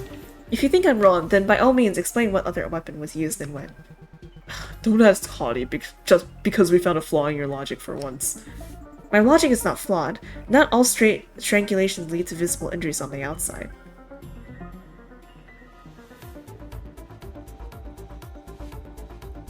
What? Well, that's convenient. Yeah, it sure is convenient! What the fuck? What? What? What? What? It can't just be like, oh man, but like the person who, you know, the skin suit that got strangled would have marks on it, only for you to pull back and be like, well, I mean, actually, sometimes they don't. What? What? I thought for sure we were going down that route and it was somehow gonna start being Mio again because her neck is completely covered. Oh my god. I cannot. Oh my god. I'm like so mad right now. Okay. Okay, but what about her nails? Maybe the victim of the strangulation got some rope or blood on their fingernails while they struggled. You're free to check, but do you think that our doppelganger wouldn't notice something like that? Even so, we might check. Maybe we'll get lucky. You do realize that the two of you are wearing gloves, and that Kai has such long fingernails that we'd have likely noticed damage or missing extensions from the costume, right? Despite my words, they each showed off their hands, and as I expected, none of them had any rope stained strands, blood, or such on their nails. Their gloves also didn't show any signs of damage. Damn it, what the hell are we left with then? Do we miss something? There has to be something that we can use to identify who got strangled. Maybe we can do another look around the bodies just to be sure? There's no need to do that. We have everything we need right in this room. The key to determining who was strangled is simple. We just need to figure out who showed up first. So it's just gonna end up being Kai again. What? You make it sound so easy, but we don't have a clue as to who came first. Well, Kai was the first one to show up to the house. At least I saw him already there. Shut up, we already talked about how the killer could have just waited a couple minutes before showing up. Oh, right, that's true. The order we arrived at the house doesn't matter. Fine. Great, just tell us. What do we need to do or show to figure out who's the doppelganger? There we were, at the finale. The final push for the truth. Time for the fireworks. Mio, you personally don't need to do anything except make sure that these two stay in line. We're not gonna try anything. Yeah, all we want is the truth. I hope that you'll keep to your word. I won't tolerate anyone interrupting my deductions. Now, there's one piece of evidence that you three have overlooked. Or rather, one detail on a piece of evidence that we've already looked at. Do you all remember the small red bumps on the neck and face of the skin? I swear, if you say some shit about lemons... Gray is just playing with them. She's playing with them and us. I was too focused on all the stab wounds. I swear, if this is about lemons, I swear to God. I did see them, but I wasn't sure how they related to Victor's death. Kai, you seem deep in thought. You recognized those bumps, didn't you? I'm gonna They weren't from an injury or a bug bite or anything of the sort. Those were hives from an allergic reaction. I'm crying. You told me earlier that Victor had a problem with lemons, which is why you didn't have any drinks that included lemon flavor or even lemon juice. At first, I thought you just meant that he didn't like the taste of lemons, that it was just a personal preference thing. But after seeing those hives on the skin, I knew that he had an allergy. Yeah, it's no secret to any of us. We all knew that he was allergic to lemons. Okay. What's that got to do with anything? Mio, I believe one unique trait among doppelgangers is that when they steal the skin off a corpse, they hear not just memories, but also physical traits unique to the identity they steal. That means that, while disguised as Victor, the doppelganger would also have been allergic to lemons. So, okay. So that means while they were strangling the second person, that second person had lemons? Wait. Eh?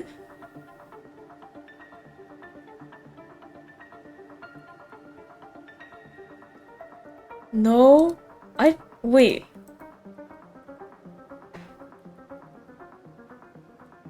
No. They wouldn't have. Wait, why would they have lemon with the second person wanted to kill Vic with lemons? No, Vic was already dead. We've established that the doppelganger killed Vic first. So that means when the doppelganger went to strangle someone else to get a better disguise because Vic was full of holes, right? So when they went to strangle someone else, that other person had lemon-related stuff on them? But that doesn't make any sense because they all know Vic is allergic to lemons, so why would they bring any lemons here? Right? And since the doppelganger would also know that he's allergic to lemons since he inherits all the memories. So everyone knows that he's allergic to lemons. The friend wanted to kill Vic with an allergic reaction. Wait, so you're saying that friend brought lemons because they actually wanted to kill Vic? Amazing. So you're saying So you're saying that it wasn't a doppelganger who started all this murder sequence, but instead there was one of these three wholeheartedly wanted to actually commit a murder unrelated to doppelganger nonsense with lemons? Wait. What? I don't know, very weird. What? Was there something like, did they ever mention lemons or something? For a second I thought that maybe the cookies were lemon flavored, but then I was like, wait, no, Vic asked for the cookies. So, like, why would Vic ask for something that he's literally allergic to? Right? So I'm like, okay, well, it's not the cookies then. And it can't be something in the drinks, because they know not to bring lemon related stuff. So I'm so confused, bro. Where are the lemons? I haven't seen any. Okay, great. Tell me. Tell me. That's correct. Our doppelganger didn't give the real Victor some kind of lemon drop before killing him. No, what really happened was that the first guest to arrive gave something lemon flavored to our doppelganger. Yeah. But why? And triggered an allergic reaction. Something like a food or a drink. Whoa, I don't have any lemon flavored food. I knew that Victor was allergic. I wouldn't want to hurt him. Same here, like how I go and give my best friend something that made him suffer. And yet it happened. One of you had nefarious intentions. In fact, maybe you wanted to play a little prank on your friend. A prank by giving him an allergic reaction? Crying, sobbing. What? What? Zay, you were right! You were right! What? I'm screaming. A little prank! A silly little murder! A little trick-or-treat action to make up for all the times he's pranked you. That's just too cruel. Don't despair, it's actually a good thing. It was ultimately an unforeseen complication for our doppelganger. There's no way they could have known that one of you would have pranked them like this, and additionally, didn't have the time to properly clean it up. With the other guests on their way, the doppelganger would have to decide the most important things to deal with. I imagine the lemon-related item would not fall under this.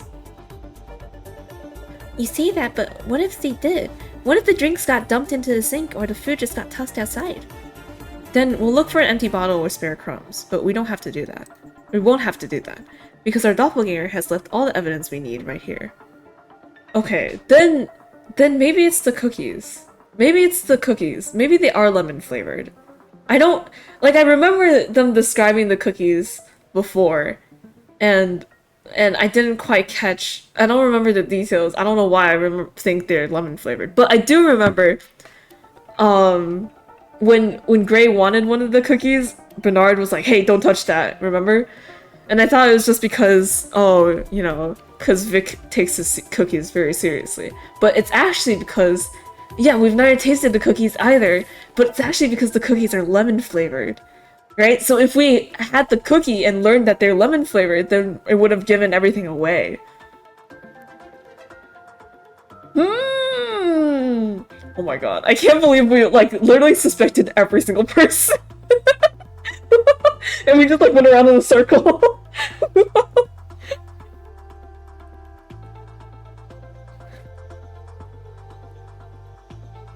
Screaming. I walked over to the kitchen, to where the unpacked drinks and snacks were left out. You all paid your parts, didn't you? You brought over everything that was asked of you? So let's check all these items and see what might just have a hint of lemon in them. We've gone around so many circles. Go ahead, I'm confident. I wouldn't bring anything that would hurt Victor. Same here. Look at all the boxes and jars. Not one of them has anything flavored with lemons. Interesting word choice there. Screaming, crying, yelling. I first checked the snacks, looking over each box, bag, and jar laid out. I occasionally glanced at Bernard as I looked over each package. Potato chips, popcorn, candy corn, chocolate bars, some special brand Halloween sugar cookies. Victor specifically asked for them. They've got a gooey raspberry flavored center that's supposed to look like blood. Right, well, I can't really imagine anyone making a lemon-flavored potato chip, so according to these labels, you're in the clear. Still mad that you didn't share any with me earlier. Were we wrong? Did we get it wrong? What are you screaming, yelling? No, did we get it wrong? We're going around in a circle again. Is it Kai? Is it actually just Kai? I'm crying. What? Wait, but he... What? What? What? Sorry. Despite the apology, he seemed relieved that I had gotten off his case. So let's take a look at the drinks then. Or maybe we're just checking everyone, I don't know. I looked anxious but stood firm in place and looked over each of the drinks. As I looked over each of the drinks. I see colas, ginger ale, vodka, whiskey, root beer, orange juice. See, there's nothing here that has lemon in it. Everything is... Hi, do you think it'd be funny to replace the contents of these bottles with just a bit of lemonade? Funny? No, I don't think it'd be funny. I think it'd be hilarious. You wouldn't even need to put much in to trigger a reaction. You could even use something like a squirt of lemon juice. I told you already, I didn't do something like that. I wouldn't hurt Victor like that. I would. Calm down, you drama queen. I know you wouldn't. Huh? I was just talking like that to illustrate a point. In order to do something like that, you need to open one of these bottles first. Oh, I mean, yeah, that's obvious. And in doing so, you break the tamper-proof seal on these bottles. Tamper-proof seal? Also, hi Miko, I'm sorry. I didn't think it'd take this long. Hey, but it's under 6 hours. Yes, those tamper-proof seals that snap open when you twist the top off. Each of these bottles has them on, so none of them have even been opened. Oh, that makes sense. On the other hand... Okay, were we right then? Were we right? I walked back over to the snacks and picked up the 2 cookie jars that Bernard had left on the counter. Bernard stiffened up as he watched me put the cookie jars on display. We walked back, screams, cries. Bernard, care to explain why this jar over here has it sealed open? I don't know what you're talking about. Both of them are still closed. I never even had a chance to snack on them. Right, so you say, but can you hear this? I pressed a finger on the top of each jar. One of them had a distinctive popping sound as the lid bounced up and down. Oh shit, yeah, they always put that thing on jars, don't they? Like, if it pops up, that means it's been opened. I've never heard of this, but okay, pop off. Then that jar was opened earlier. But hold on, I didn't open it. It must have been opened by someone at the store. Honest mistake, I just didn't notice it when I was buying it. Just an honest mistake, huh? Yes, that's all there is. You've never... No! And besides, look at the label on a jar. Those are just normal sugar cookies. Even if they got opened, all that would happen is that someone would have had a bite to eat of some regular sugar cookies. So there's nothing wrong with them. You have an odd obsession over the label on this jar rather than its contents, Bernard. Now that I'm looking at it closer, doesn't it seem a little out of place? Almost kind of rough. Like it was just peeled off one jar and put onto another? Oh. But that's just, I mean, there's no way that you can prove it's something like that. It's just a label, that's all it is. Is that a challenge? Well, let's put it to the test then. All this investigating has made me peckish. Anyone in the mood for a snack? Ugh! Bernard was shaking like a feather in a hurricane, and sweat was rolling down his face as I unscrewed the top of the jar. You can't! You can't! Jeez, Bernard, calm down. It's just a cookie. No need to be so frantic. I reached down and pulled out 4 sugar cookies. Everyone, I implore you to take one and tell me how it tastes. Yeah. Okay. I walked over to Bernard and placed one in his hand. This is what you get for not letting me have one earlier. Alright then, on 3, we'll savor the sweet taste of victory. 1, 2, 3! As we all bit into the snacks, the sweet taste rolled through our mouths. Along with it came another sour and tart sensation. The gooey feeling wasn't raspberry, but lemon. You reap what you sow! When will you learn that your actions have consequences. You win. You got me. Bernard had collapsed to his knees on the ground, head hung low. Took you long enough to give up. Tell us what happened. What is there to say? You got it pretty much spot on. I showed up to the house looking for helpless victims and saw an opportunity. All it took was a knock on the door. Victor opened it. He probably thought I was a trick-or-treater and didn't think of me as a threat. I forced my way inside, and when it was clear that I was dangerous, he made a run for it. I grabbed a knife, chased him to his room, and, well, I finished the job there. Oh my god! Wait, he picked him up! So that's why his hand was like that. You sick fuck! Kai grabbed the doppelganger by the collar and lifted him up into the air. I'll have to kill you for what you did, you... Before you do that, mind letting him finish his story? I need to ensure I get the whole truth from his lips. What for? He confessed. Call it formality. I need these details to do my job as a Reaper correctly. Alright, Kai, let him finish. Maybe we'll get our revenge. Kai released his grip on the doppelganger, who weakly flopped back onto the ground. He lifted him! So, after you killed Victor, I assume you took his skin? Yeah, and when I got to the memories that he was hosting a party, I knew I had a chance to make things interesting. So I cleaned up the skin a little, found a new outfit to put on, and waited for someone to show up. That's when Bernard showed up, quite a bit early too. He was a little curious as to why I was wearing an old costume, but he didn't care enough to question it. I pretended to adjust some of the decorations on the ceiling, and already knew that I was going to strangle him to death. But before I could ask, he offered me a cookie. I played along eating it so that he wouldn't suspect anything, but I knew by the taste it was something I was allergic to. A lemon-flavored sugar cookie. To think that's what would tip me off. Anyway, I figured it was a prank, a joke, just by the way that Bernard was smiling and giggling at me when I swallowed it. First of all, I know Bernard's dead now, but Bernard, that's a really shitty joke. Like, why would you... Like, what? Don't give someone an allergic reaction as a prank? I know, like, it fits the story and everything, but, like, bro... That's bad taste. When he was done laughing, I waited for him to turn away, and then... Doppelganger made a motion of strangling someone in front of him. He didn't laugh ever again. Doppelganger's just like, pero. And then he died. He struggled for a few seconds before passing out. Then I just held on to him to make sure his job was done. It was perfect. There was no damage to the outfit, his skin didn't have any strangulation marks, and the gloves meant I didn't have to worry about anything under my nails. So I moved the body over to the laundry, discarded my prior outfit, and dumped Victor's skin up into the attic. Then I removed Bernard's costume, took his skin, and perfected my disguise. I figured I was low on time, so I tried to rush the rope decoration, put it back up, and packed up all the snacks again.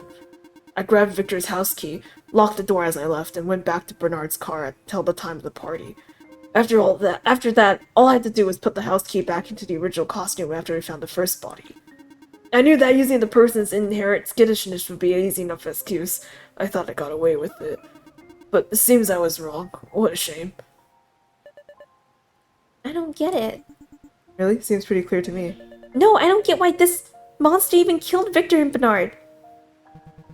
It's probably just a bloodthirsty monster. Maybe it gets his kick thinking it's better than us. I have to admit, I also thought that you'd try a bit more to discard some of the evidence pointing at you. Were you simply incompetent? Is this your first time killing? You've got it all wrong. You've got the who and the how, but you still don't understand the why. Doppelganger slowly got up to its feet and locked eyes with me.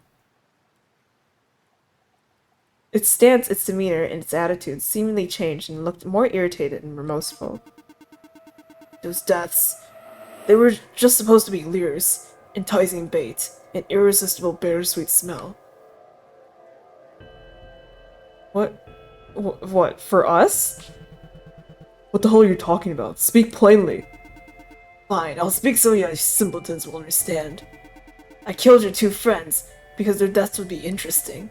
And interesting deaths, interesting murders, always attract reapers. Isn't that right, Gray? I'm surprised you know that much. The real victim here is Gray! You'd be surprised, wouldn't you? Reapers are such arrogant creatures. It makes you so damn predictable. So you killed our friends just because they would track the Reaper? Great job. Because of that, you got your ass caught. Agreed. If anything, it seems like you're the arrogant creature here. Doppelganger let out a guttural laugh that didn't match Bernard's usual tone. Is that what you think? Then let me tell you the real truth. The murders here, I didn't care if I got caught. I had to leave some breadcrumbs or cookie crumbs to lure you in. Enough evidence to make it worth your while, to tempt you, and reel you in nice and slow-like. You might have claimed that all my mistakes were about leaving evidence behind or being in a rush, but no, that wasn't the problem. The problem was this! The doppelganger violently pulled on the edges of its face, disfiguring the skin slightly and showing us a glimpse of the monster underneath. Ew. This sniveling, rotten, pathetic chicken of a man. Of all the people I've impersonated, of all the skins I've stolen, this failure has to be one of the most repulsive things I've ever had the displeasure of wearing. Bro, leave him alone! Kai smashed suspicion to the doppelganger's face, disfiguring the massive skin and then sending the doppelganger down to the ground. I'm not gonna stand and let you talk shit about my friend like that. You don't even deserve to share the same face as him. The doppelganger was quick to get back on its feet, shrugging off the blow and correcting its face. That was unpleasant, but I wouldn't advise doing that again. I'm finally regaining my own attitude, and with it comes a very short temper. Regaining? There's a period where we are quite attuned to the skin we steal. Probably an evolutionary trait that allows us to rapidly blend into communities. Our usually personalities are lightly repressed while we take on the guise of those we steal from. Which meant that I was a sniveling coward for the better of the night, completely ruining my plans. The doppelganger turned its gaze back towards me. If I had literally any other body, any other personality, any other skin, I would have killed you without mercy while you were preoccupied with your damn investigation. All I have to do is sneak back into the kitchen, grab a knife, and finish you off while you investigated that second body. Instead, all I heard were heart palpitations, nervous sweats, nausea, and a sickening terror that wouldn't leave my mind. So your goal was to lure me in and kill me? That's quite the ambitious goal. I'm nothing if not ambitious. Take a look at this beautiful crime scene. You just killed our friends so that you could get a chance at murdering a Reaper? What kind of sense does that make? You can't kill them. Mia looked at me. I mean, you're servants of death. How could you even die? The doppelganger laughed again and gently patted Mia's shoulder. Feel free to believe what you want, but the truth of the matter is this. They're no more special than you and I. Sure, they've got a few tricks and special powers, but they'll die as easily as a pig in a butcher shop. Except that instead of meat, you gain power. Their power, to be specific. You become a Reaper yourself. The ability to sense the dead, the power of life and death, immortality, it would all been mine. Is that what you heard? Don't play coy with me. I've seen it firsthand. I know the truth. You Reapers are born from the same slaughter that kills you. I had to admit, it's poetic in a way. Remember, y'all, anxiety will prevent you from murder.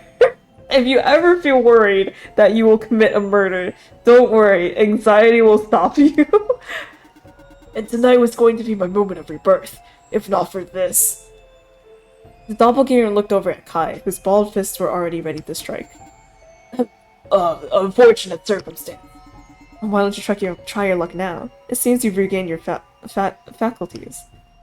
Doppelganger huffed and waved a dismissive hand towards me. The moment has passed. You're too on guard now. I would have just made a fool of myself, and I'm in no mood to do that. Go ahead and claim your prizes. I won't interrupt. I may have failed tonight, but there will always be another chance. I suppose so. At least you accepted your defeat gracefully. It stuck its tongue out at me. Maybe not too gracefully. Are we just gonna let him be? He just like goes back into the world and is like, alright, well, I mean, we gave it a try. I guess let's start making plan B. Like, what? It's just gonna go back? But rather than linger and let this thing taunt me any further, I walked to the laundry room where Bernard's corpse was. Hey, where are you going? To the corpses, of course. Now that the mystery is unraveled, I can collect their souls. It won't take but a moment. Wait, you're a Reaper. You must be able to do something about the situation, right? You can bring Bernard and Victor back, can't you? Why would I do something as silly as that? Why? Because Kai stammered as he tried to think of some nonsensical reason as why I'd entertained bringing these departed souls back. Their murders were all for a plot to kill you. Doesn't that make you a little angry? Don't we deserve to see them back since they were used for such evil? There are many evil deaths in the world. If we were to return them all back, what do you think the world would come to? But... I ignored him and took hold of Bernard's soul. Okay, yeah. Passing on the information of how his death was resolved. I picked it up like a dying leaf of a branch and tucked it into my pocket. And now for Victor. Wait, please, is there something we can offer in return? Something we can trade? Both Kai and Mio stood in front of me, blocking me from entering Victor's room. Do you happen to have another worthy soul in hand? It would have to be someone murdered in a rather spectacular fashion. What? No, of course we don't. Then we have no deal. I phased through them into Victor's room and approached his corpse.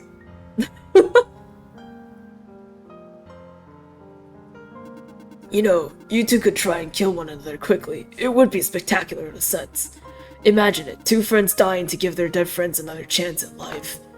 Wait, what if we... I would not advise trying to kill me. For starters, I'm only one soul. You'll have to pick and choose between Victor and Bernard. That seems heartless, doesn't it? More importantly, I'm certain that I could take the two of you in a fight. I've already killed twice tonight, don't make me add two more.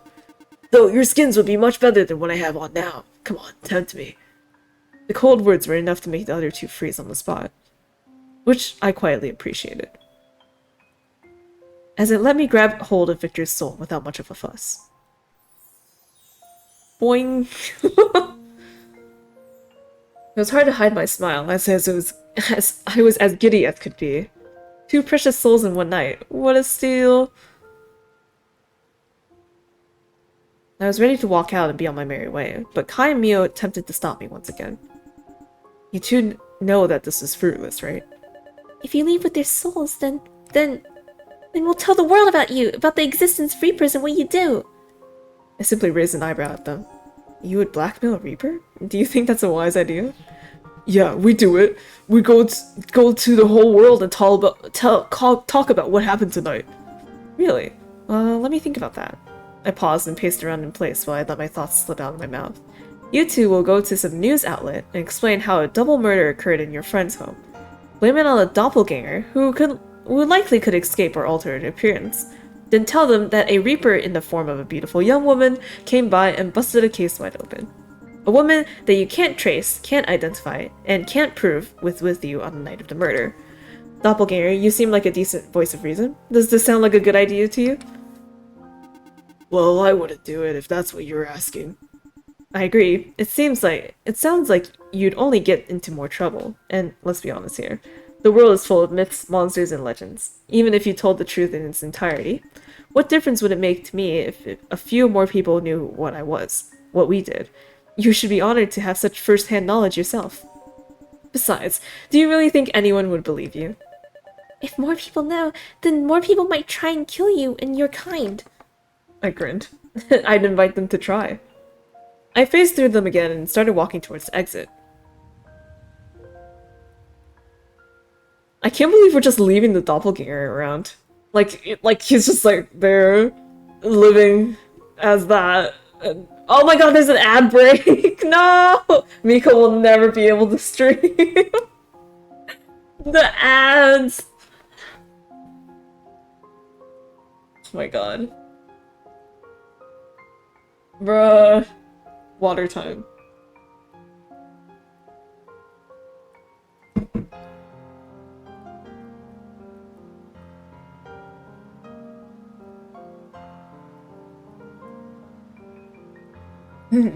Wow, it's back. Yeah, but like I was saying, I can't believe they're just leaving the doppelganger there. Like, they're not doing anything about him. She's not gonna. I guess it's not really in her job. Like, it's not part of her contract. Like, she didn't really have to kill whoever the murderer is. She just has to find out who it was. But, like, dang. That's so awkward. It's like, she leaves and then what? The doppelganger's like, I guess I'll go too. And they're like, like, what? What? She doesn't get paid for that. Now, it's been a pleasure. Truly, I'll remember this night very fondly for a long, long time, no doubt. And this is why I love Halloween so much. So many twisted memories to hold on to. Wait, please! I groaned and reluctantly turned back to face Miyu. Again. If you're going to say something or beg or threaten me, at least make it entertaining. If all you care about is souls, can you at least get rid of that thing? She pointed at the doppelganger. If two good people have to die tonight, at least make it right by reaping the soul of the guilty. Well, that just doesn't seem fair. I'm not dead. I don't think I should have my soul reaped just yet. Fuck off. That's just the right thing to do. You know what? You're right, Kai. It would be the right thing to do. Then you'll... But I'm not an arbiter of justice, nor I am not a judge, jury, or executioner. I am simply the psychopomp. If you want revenge, if you want justice, if you want a happy ending, then you'll just have to take matters into your own hands. And when you do, I'll be there to give you all the praise you souls can want, all while transporting the guilty, or the innocent, to their proper place. But not a moment sooner. What did they do with the corpses of the doppelganger? Throw them out? But enough! I really do appreciate you playing your part in the show, but I must move on. As should you. You still got a long life ahead of you. Well, theoretically. You seem young. Maybe not smart, but young. Make the most of what time you have left. After all, I imagine you'll have to deal with a lot of trouble soon. Good night, and happy Halloween!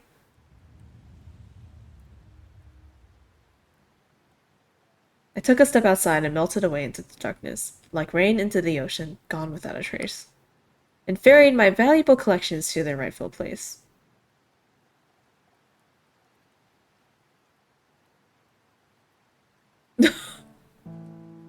Pitiable. They're just so pitiable. I almost feel bad for those two humans, losing two friends in a single night.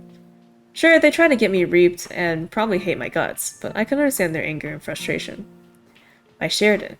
This night didn't go planned for me. Oh wait, this is the doppelganger. Oh yes, okay.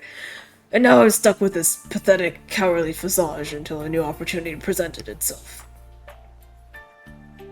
These two have been bawling their eyes out for the better part of 5 minutes. Sure, I could have killed them, taken them to their parents and moved on.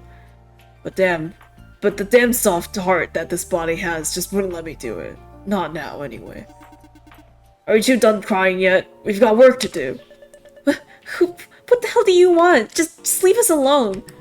If you're gonna kill us, just do it already. That would be a waste. No, I've got something better in mind. I crouched down to their level and wrapped my arms around their shoulders. Why don't we just go back to the way things used to be? At least for a little while. Go back? What the hell are you talking about? We can't just pretend you're Bernard. We know the truth. You're just a monster. I'd rather be friends with a rabid bear than pretend that you're Bernard. Ouch, that hurts my complex and intricate heart. I know that you both are having a rough time right now. I get it. But let's think about our options here. I'd rather not have to go hunting for a new disguise. Not for a while anyway. And I bet you two don't want to deal with the burden of some nasty investigations and being blamed for some bad deaths, eh? Put those two noggins together. You know that, right? We don't have to be friends. We need to be friends. If only to survive for a little while longer. And then what? What happens when you abandon us and we're stuck with all these problems? What do you think's going to happen? We'll be screwed, and the thing's probably going to try and murder Reaper again. Don't be so glum. That's certainly my long-term goal, but contrary to what you believe, I'm a nice guy. I can play the part I need. All I need is for you to do the same. After that, who knows? Maybe there'll be something in it for you. That was it. Those gloomy faces were finally understanding the truth. They were in a dismal and shitty situation, and I was their one and only savior. I might actually not have to kill them if they managed to do a good enough job and just listen to me. And if not, I was sure that in their heads they knew that they were only one bad night away from being replaced.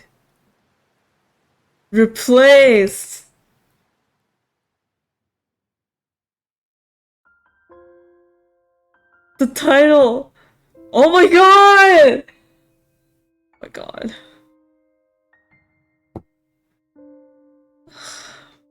Bruh. Big bruh. Woo! Woo! That was sad and yeah, it was a cool story and I really liked the murder and the deduction and everything. I feel like that was really well done, you know? And like yeah. But like it's such a depressing ending, man. Like it's like woo. Woo. Like, dang. Like, first of all, no justice. Doppelganger doesn't die. Instead, lives on to torture the two of them for the rest of time. So cool. Not cool, but cool. And then Reaper doesn't care, which makes sense because, you know, she's just a Reaper. But like, yeah, it's realistic. It's very realistic. It's like, yeah. Like, I can't blame them for ending it this way because that's how everything was set up. You know what I mean? Like, if we wanted a feel-good story, the Reaper would be like, oh, I've had a change of heart. Oh my god, wow, it's her! Thank you for playing! Oh my god. Gray is so cool, though. I like Gray a lot. Gray, my favorite character. And I like how they ended it with Replaced. And like you're like, oh, that's what I mean, because of the doppelganger. Haha, the title makes sense now. Good shit, good shit. But dang.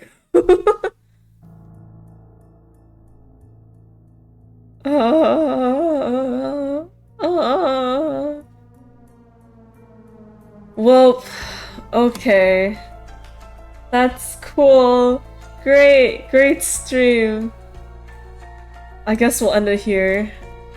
We did kind of say our final thoughts while the credits are playing. But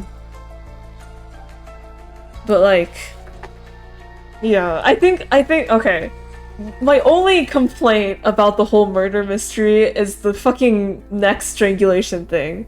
Where they were like, oh, you know, like if someone was strangled, they have marks on their neck. And we're like, yeah. And then they moved on and be like, well, actually, well, it doesn't always happen. Like, bro, seriously? That was not cool. That was, like, that's like the one bad thing. Everything else was pretty spot on, like I know I don't have the smartest brain, right? But we were still like throwing out theories and like guessing left and right when we're going around in circles. It's always a sign of a good mystery game. So yeah. The ending is sad. Unfortunate that's just how it is, but like but it makes sense with the whole setup that they got, so you can't really say much about it. But yeah, otherwise GUI and menu and all that stuff, and also the clue list and everything was really well done. This is...